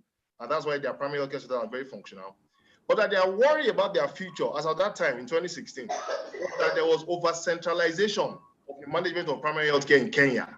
And that even the health center in Vipingo, in four years ago, was beginning to suffer from that centralization. And that what they wanted was that the central government of Kenya could actually devolve more powers even to their subnational government, including the local council area of Vipingo, so that they could begin to have more funding, better supervision for primary healthcare even in Kenya. So my first question, sir, therefore, is do you believe so much in devolution of power, and do you think it can actually help primary healthcare system to better develop? Second one, sir, the second one is not a question. Okay. Just quickly, it's a suggestion. Dr. Lauren Mamora, sir, do you think it would be very creative to come up with an idea called adopt a primary healthcare system? Primary healthcare center for our private sector practitioners across Nigeria. So to say that, for instance, if Chief Adeojo, who comes from Ilara Mokin in the federal local government area of Ondo State, knows that he can get some tax relief, and therefore encourage him to adopt 5 primary healthcare centers in the federal local government, where he can, for instance, do things like donate his staff quarters to them, buy some equipment. Do you think such a creative idea of an adopt a PHC facility amongst private sector players can actually also improve funding and critical infrastructural gap of primary healthcare system? Thank you very much. Well, thank you very much. We'll all stop these questions for response after we've taken all the questions. By the way, Dr. Mamora, that serves you well. You know how I tease you. This is a generation of doctor politicians. His father was a doctor, secretary to the government. So you've met your match. You answered the question. The next question is from Samuel Okerinde. Thank you very much, Prof. Sir. And good afternoon to everyone, Honorable Minister, Professor Lambo, and my teachers in the house. I just quickly wanted to point out something from real life experience as regarding human resource for health. A lot of my mates that we did medical school together, by the time I don't see them for a while, I could sense what have happened. They probably have jetted out of Nigeria. Over 80% of my classmates as I speak right now are either in UK, Canada, or United States of America. And one of the main things at the center of this exodus, of course, has been that a lot of them are not motivated. I currently work with one of the foremost institutions in Nigeria. I don't want to mention the name. Okay, in Lagos, one of the foremost. And I can tell you, sir, categorically that for those that are on call, doctors who work on call, some of them work like 48 hours. And the basic thing like cold food, I mean, the food that they get after they work, which is supposed to be like a benefit to them, has been stopped in that institution for about 2 years. About 2 years. So while other centers are improving on their core food, this particular institution has decided to stop the core food for whatever reasons. That is one. Number two, in that same foremost institution, staff really do not have health insurance benefits. This week, I was there to ask them the same reason they gave me 6 years ago while I was an house officer was that the NHIS officials don't come. And I was told that I should go to Ikoyi or Awolowo Way with some documents to go and register. So even as a healthcare medical doctor providing healthcare to populace, I don't have any health insurance for myself. The system is bad. And lastly, in this same foremost institution, my wife delivered there about 2 weeks ago, and I can tell you, sir, at the labor ward, there was no bottle for collecting samples. The house officers had to go and buy the bottles themselves. And this institution is supposed to be a foremost institution. The house officers had to go and buy paper for documenting for patients. It is that bad. My question now is to the to honorable ministers. What are the monitoring mechanisms? How do they get feedback on the functioning of this health institution? What are those mechanisms they use to get? How do they monitor that these systems are functioning? Thank you very much, sir. Thank you very much. this business of doctors leaving. Again, I talked a few minutes ago about talking to the local government people in Lagos. And as I was in front of the Sheraton, two young men came up to me, and they were physicians in the US who went to school in Lasut. Apparently there was something happening. Lasut was marking something, and they had come home. And, we started talking about this subject. And there was a class from UCH, had a reunion. They were thinking of coming home. By the time they called up everybody, the entire class was out of the country. So the question was, what's the point in coming home to have a reunion when all of them were, most of them, 80% were in the US, the balance were in the UK. It's a huge, huge problem. We seem to be investing in producing, and I meant for that to be the next in our series, producing doctors and healthcare professionals for other economies. Okay. The investment we are making. In fact, I used to accuse my friends who are physicians in the US, and when they complain about Nigeria, I said, how can you complain about Nigeria? You got free medical education, literally, and you've gone to a country where your colleagues borrowed heavily to go to medical school, and you're complaining about Nigeria. Anyway, that's an aside thing, but it's a critical issue, the exodus. Olayinka Abosede.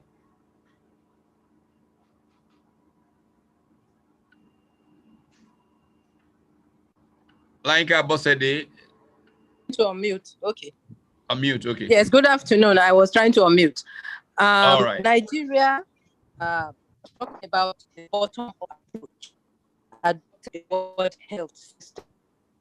And World Health System carries along the community. We have community governing bodies. The World Health Committee is the lowest and is closest to the people. What can be done to sustain the World Health System so that wards have annual action plans with budgets that can be collated together to form the local government action plan that will be funded? This is where implementation problem has been for Nigeria. If you go around, you will find that many wards do not have.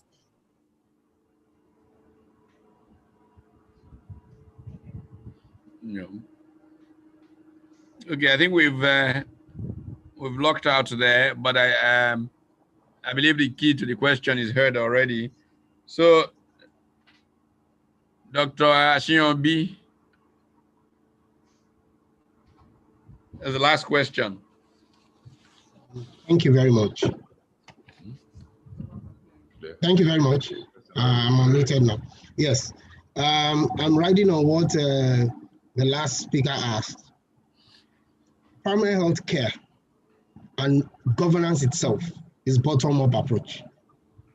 However, we've always been doing it top-bottom, and therefore, that's not going to work. So how do we revive what you said? Secondly, study that was done to review PhD performance, because most of the examples we are hearing today are just single. I had a problem when I went to this PhD, there was no drug, there was no paper, they couldn't keep record. The challenge we have to make a plan going forward is we need to continually do a primary healthcare system review.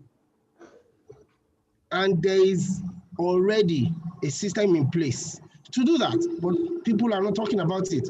There's a primary healthcare review system by the NPHCDA that looks at all these issues across board.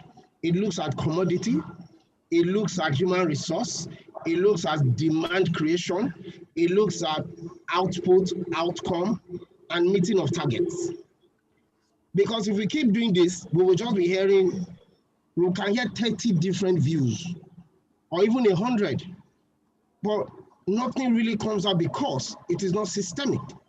We need to continue to do a primary healthcare review that will be based on plans that have been developed from the ward to the local government, to the LGA, to the state, and then nationally. So I think we need to revive back and know what it is and how we can make it work. Thank you very much. Well, thank you very much. The second question that Claire had asked was about institutional memory.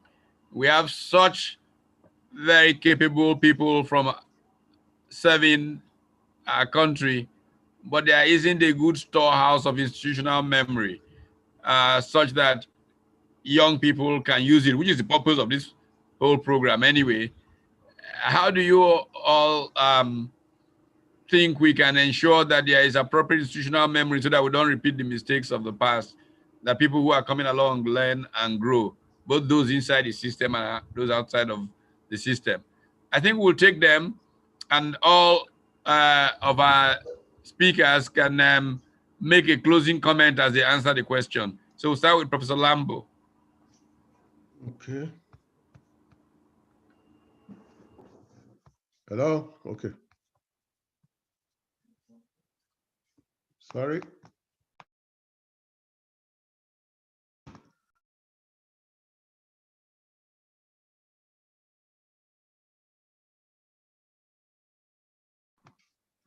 Can you hear me?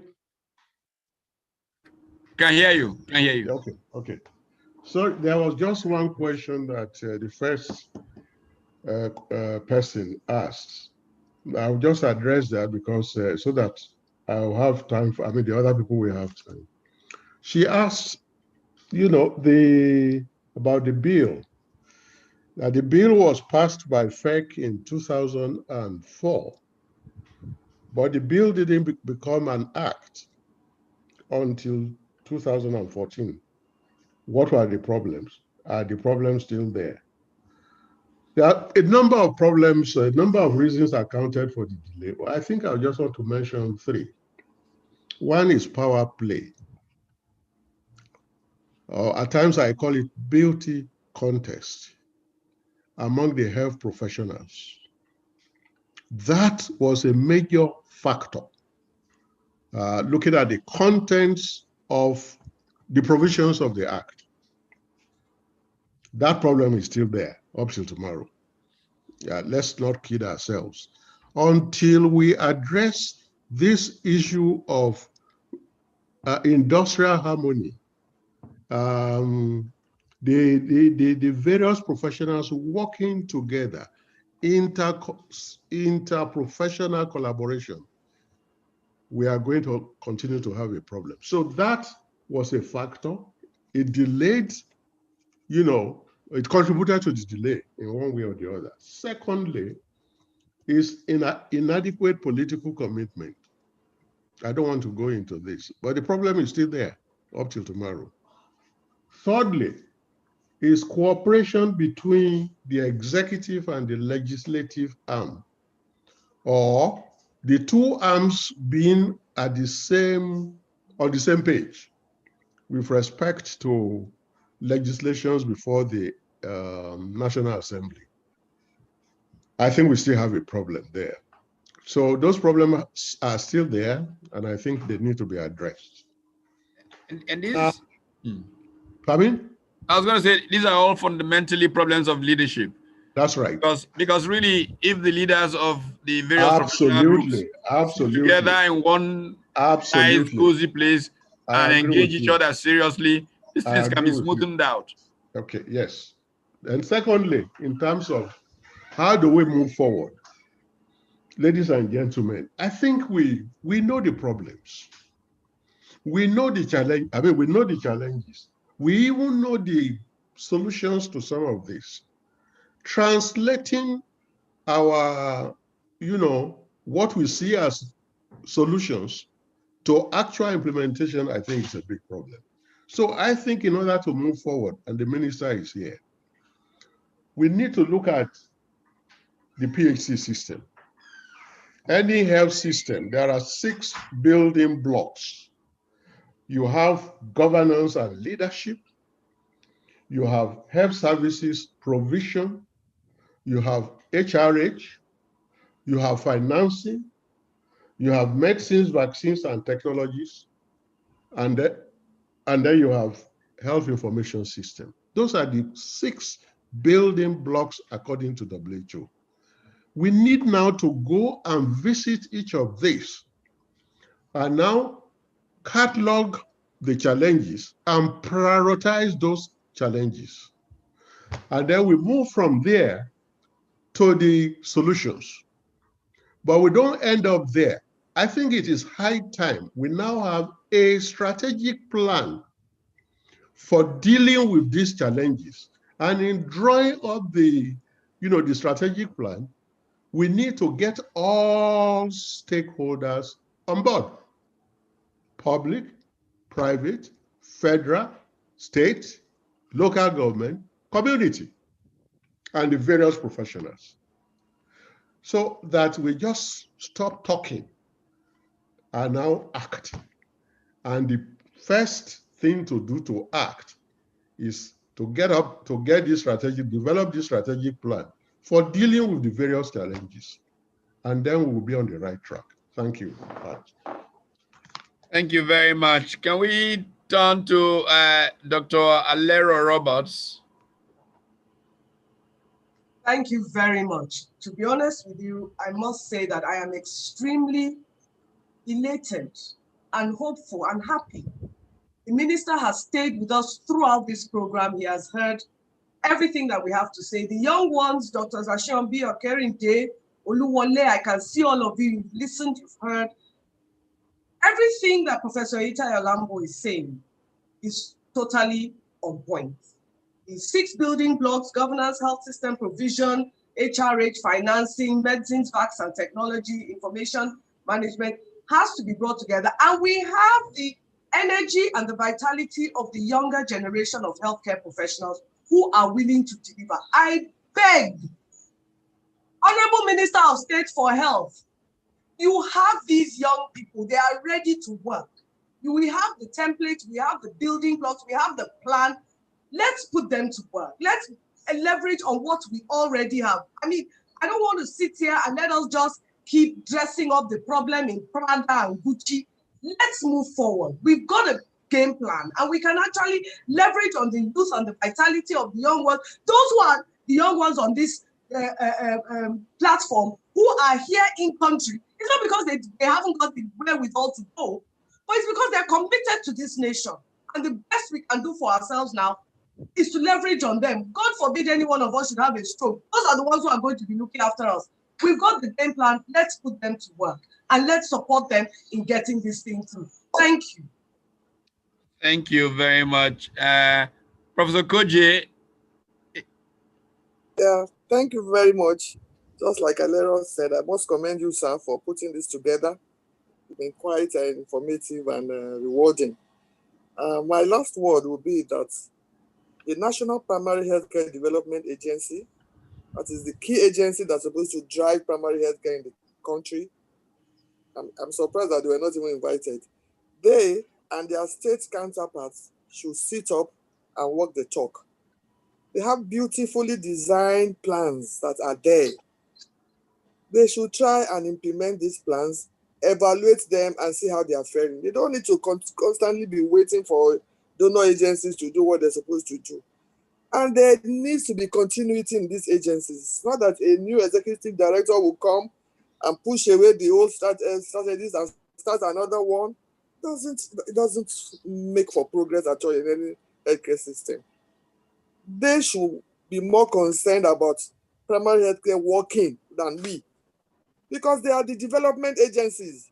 How many years now down the line, we have not achieved much, and we have a development agency? What do they have to show for their existence? Thank you very much. Thank you indeed. And Dr. Awushika, any closing thought or response to any question? Thank you. The question has been answered broadly, but I want us to leave the room, every one of us in our leadership position, always remember that we're there to serve. And so we must take information from those that we serve. We should go right down, as far as primary healthcare is concerned, right down to the communities to the world. And I agree with the person who said, do what plans. Let them be part of the work plan. let them know how we were going to get the money, not just saying that federal government will give the money. It will not come. Let everything be very clear, and let them also own it by making some contribution. And once they understand their plans, each word understanding, let about 10,000 words will come together and will have better indices for the public health sector. We must take away what most times we wear the cap of leadership right through to the bottom, and we want to lord it over the people. We serve the people, and we should be prepared to hear them out and see what their concerns are and get what they prefer as solutions and work with what can be done. Thank you. Thank you very much. And I think I'll close with Dr. Mamora.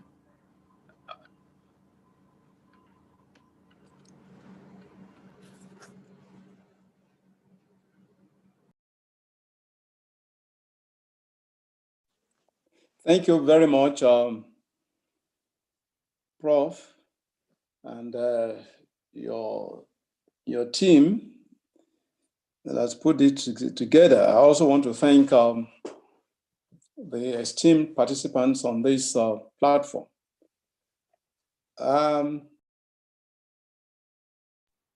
So much has been said. Unfortunately, today is a day of worship, and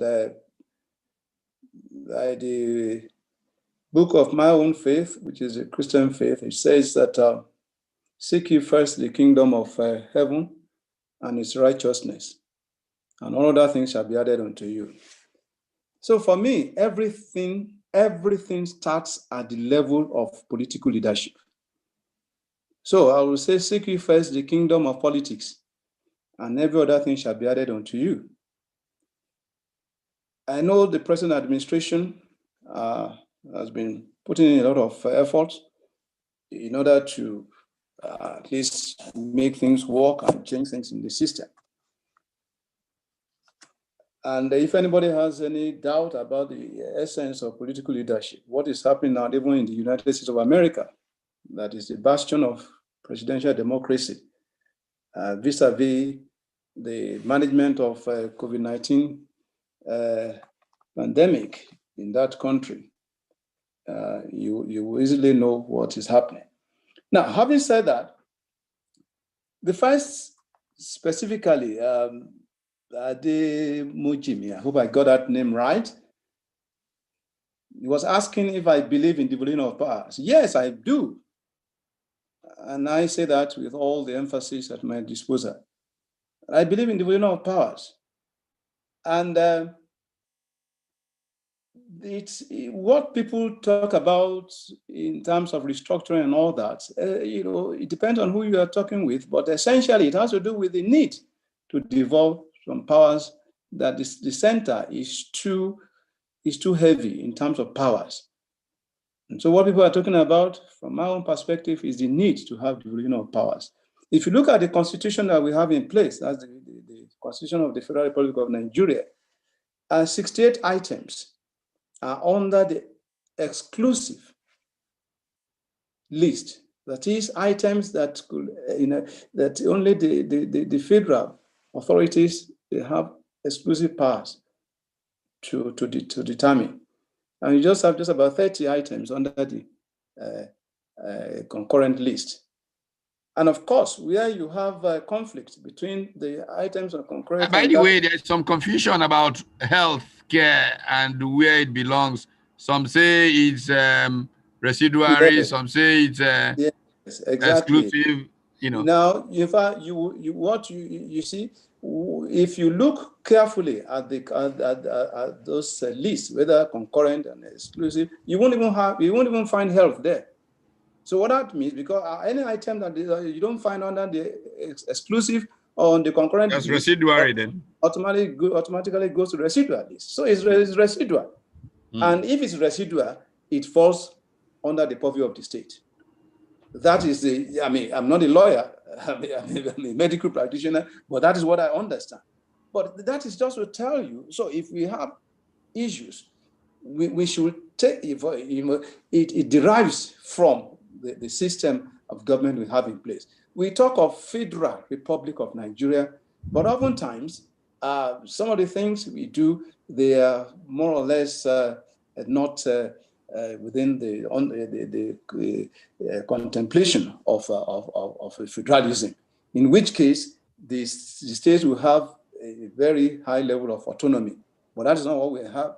That is not what is happening. And that is why some will rather say that we are operating a kind of federalism that is cooperative in nature. But be that as it may, so to answer the question, I believe in it, and we need to do it. We need to devolve more powers, and of course, what that also means more funding to the states. I believe in it, and I think we need to do that, and that's one of the issues that is being debated even within the polity as of now. Now, you further asked whether I believe that there is need to devolve power to the local government. Well, again, ordinarily, the local governments, they are babies of the states. And there was some of us, fortunately, my background is in the legislature. I mean, from my days as speaker, to the national, to the Senate and all that. Now, the thing is that even the local governments, the question to ask, are they functioning well? They're not even functioning well. That is the truth. And I don't have any apology about that. But I can say that they are supposed to be babies of the states. It should be within the prerogative of the states to determine how many local governments they need. But that is not the situation. What we have is a situation where the local governments, they are already stated in the Constitution. And since 1999, it has been extremely difficult, if not impossible, to really create local governments, even by any state. So what happens is a situation where the ones that some states manage to create, they are not recognized by the Constitution. And what that means, they're not recognized for funding because they are not there in the Constitution. Rather, the states that have succeeded in creating local governments, they are referred to as local council area development, LCDC or something, local council LCDA. That's what they are referred to. So they can only survive through whatever comes to the states, because they are not recognized, that is newly created one, that are not recognized in the Constitution of 1999 as amended. They are not recognized, for funding. So that in itself is an issue, again, which will affect how they function and, of course, how they run in the system. The third thing is, well, you know what's my thoughts regarding, adopting. If a group or an individual chooses to adopt, one or more primary health centers, why not? This is part of the innovation that we talk about in the system. It's highly welcome. Important thing is it is not about who really does what. It's about how people benefit at the end of the day, because that's the whole essence of governance. It is how much benefit that we can build for the people. That's the whole essence of governance. So it doesn't really matter who is doing what, but we just want to be sure that people are getting the benefit that that should go to them as a people within a given community. Because when you look at the definition of a democracy itself, it's about people, government of the people, by the people, for the people. So the common denominator is the people. So whatever that and however we do it to get benefits to the people is welcome. And I want to tell you without mincing words that I key into that and I welcome it. Now, I think the other question, I can't remember the name, was from a doctor who was talking about the stoppage of cold food and all that with the center that he didn't want to mention. Fine. Now, the issue is part of what we have said. It's about funding. If the funding is not there to make these things available, then that kind of situation will result. It's unfortunate because more so, as you said, years back, this thing was happening. And it shouldn't ordinarily be a big deal at all. But the fact that it's no longer happening, it's because the funding itself, because even to fund the basic things is an issue. not to now talk of what appears to be extra, quote and unquote. So it still has to do with the issue of funding. Then you talk of health insurance for not just doctors, but medical workers generally. Unfortunately, again, this is part of the challenges in the system.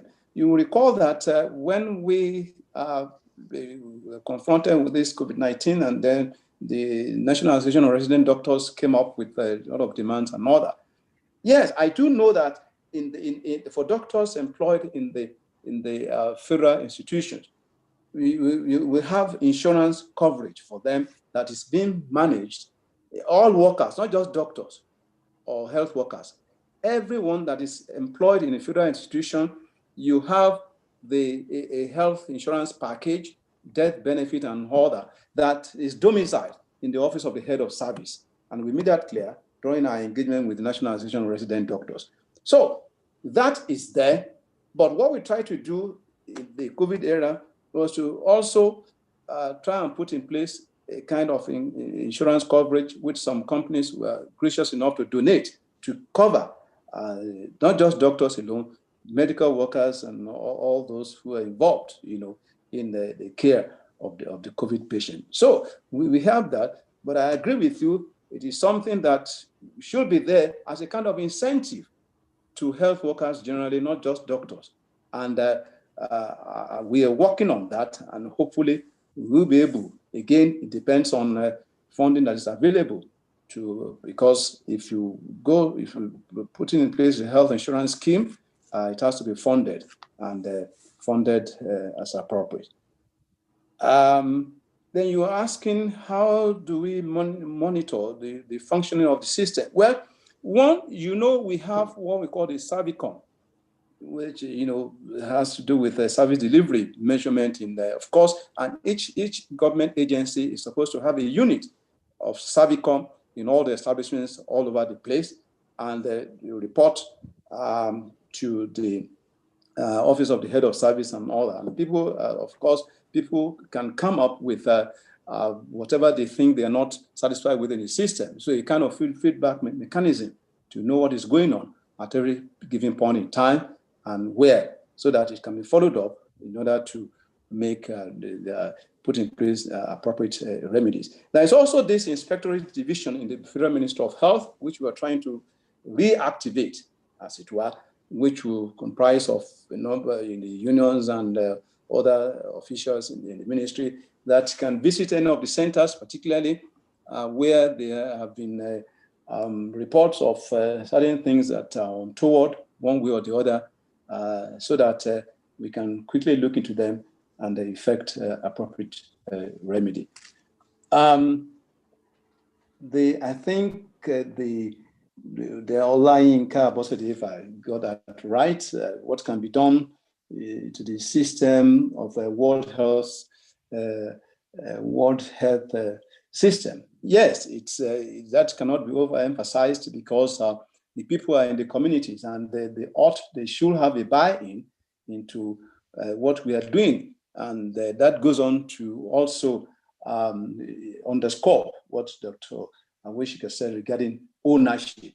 Ownership is key. When people own what we are doing in the system, they are more likely to make it work. They are more likely to assist you in getting the system work better. So it's just a way of enhancing the ownership of whatever we're doing, not just in the health sector alone, in any other system for the society. And he who feels it knows it. And of course, so much has been said about the issues of commodity human resources and demand, which some Dr. Ashabi mentioned, that there is a process under the National Primary Healthcare Development Agency for a review. Of course, no system is static. The system is dynamic, and you have to look at what is available at a given point in time to review it to be able to make amends for better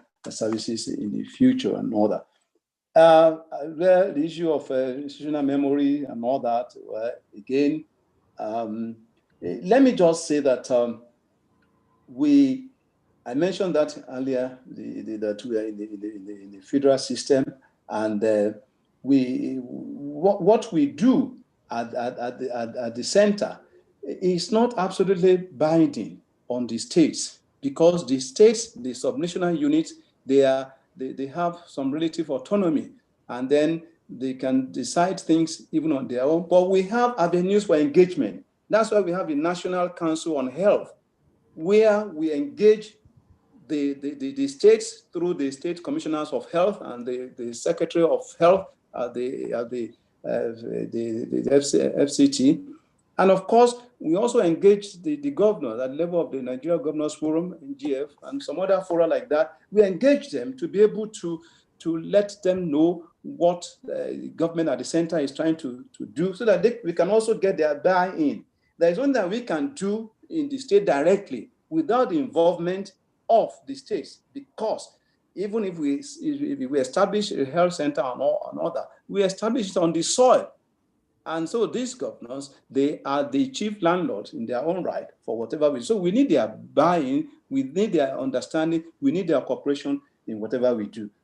So maybe lastly, the issue which has been addressed to by the respected Professor Lambo, the issue of delay in the National Health Act. Again, because of my own background in legislature, I do know that a lot of things come in. Some of the things have been mentioned by Professor Lambo. Yes, they mentioned this professional rivalry, which is not, it's not just professional rivalry, but what I call destructive. You could have professional rivalries that is progressive in nature, but when it is destructive, it doesn't help the system. That's a lot of that. And what I encourage, at every opportunity, is to say that healthcare delivery is a team event. Okay. It is not a solo event.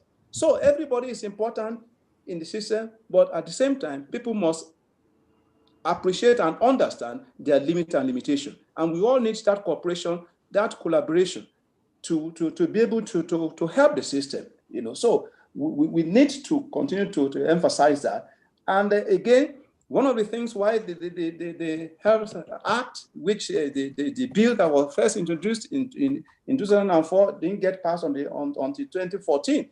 Again, is the issue of lack of continuity is also there, and and lack of identification of priority. We must get our priorities right. We must determine that this is a priority thing, both at the executive and the legislature, so that the legislature itself, when it is slating bills for processing and for consideration, we must give it priority. There are a lot of bills, with all due respect, that do not merit priority, and they are there, and we probably give attention to them over and above issues that are of priority and other. And we need this cooperation, collaboration between the executive and the legislature.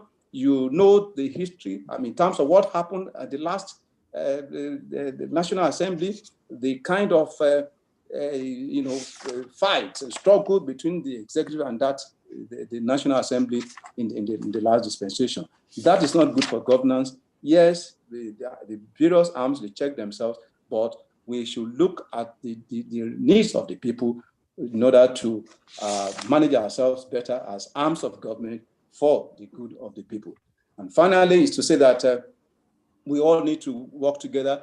We have never, I cannot overemphasize it, we don't have all the knowledge, as we are just privileged. I consider myself as just privileged to be where I am at this point in time. And so I'm open and I'm ready to listen to people, to take opinions of people and see how we can synthesize and move the country forward in the interest of the people. I thank you for this opportunity. Thank you so very much. Let me draw us to a close by expressing very, very sincere thanks for all of the panel, to Professor Itai Olambo, who has had to wake up early in the morning where he's located, 2 sessions in a row, to Dr. Awushika, to Professor Okuje, Dr. Alero Roberts, to Dr. Oloronimbe Mamora, who has combined his skills as a legislator and as someone in the executive branch right now in engaging this subject. Nigeria needs everybody, all of the talent that we have seen exposed today. And everybody can collaborate, cooperate, so that we can claim the promise of this country. I am also very, very thankful to all of those who joined this conversation, the various professionals and citizens. I see somebody from the United States on the call. I see somebody from the Philippines.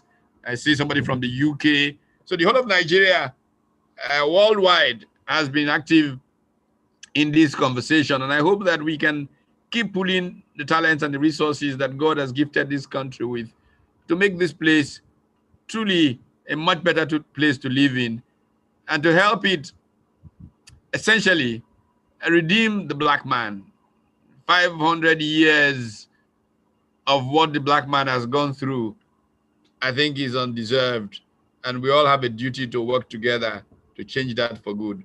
Thank you. God bless you all. 2 weeks from now, we'll be back together. And I think we'll be focusing mainly on the export of professionals that we need here, and how to generate an incentive scheme for facilitating improvement in healthcare here in Nigeria, and in fact, creating a medical or healthcare tourism possibility here, because it's the Indian professionals in the US and elsewhere returning to India that created what we all now spend billions going to India to get treatment. We can get it here in Nigeria. And let's talk about that when we meet in 2 weeks' time. And the very best to all of us. Thank you. God bless. Bye-bye.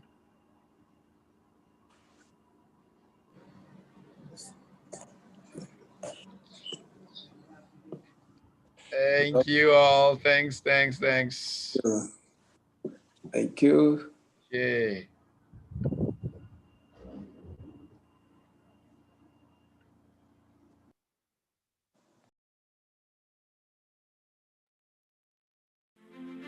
"51 food and agro-allied product brands, 21 subsidiaries, hundreds of industry accolades, over 150 billion naira in backward integration projects, over 14,000 dedicated employees and hundreds of business partners. It's 2020, and Flour Mills of Nigeria is celebrating 60 years of feeding the nation through impact investments in critical food value chains, job creation, and community development. Our journey of national commitment began in 1960, when our visionary founder, George Kumantaros, filed an application to establish and operate the premier flour mill at Apapa, Lagos. His vision to create a household flour brand has guided Golden Penny, our flagship brand, in becoming the iconic symbol of top quality products that is accessible across Nigeria. The company has evolved into Flour Mills of Nigeria PLC, Nigeria's biggest food and agro-allied group, with extended operations in oil and fats, feed and proteins, starches, sugar production, agro-distribution, bag packaging, and logistics services. Programs in sugar, oil palm, cassava, and grain production are helping Nigeria on its self-sufficiency journey to food security. Going forward, we will continue to fix our focus on creating opportunities, empowering communities, and sustaining growth.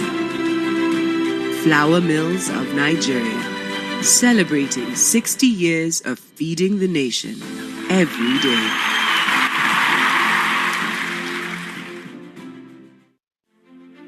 "51 food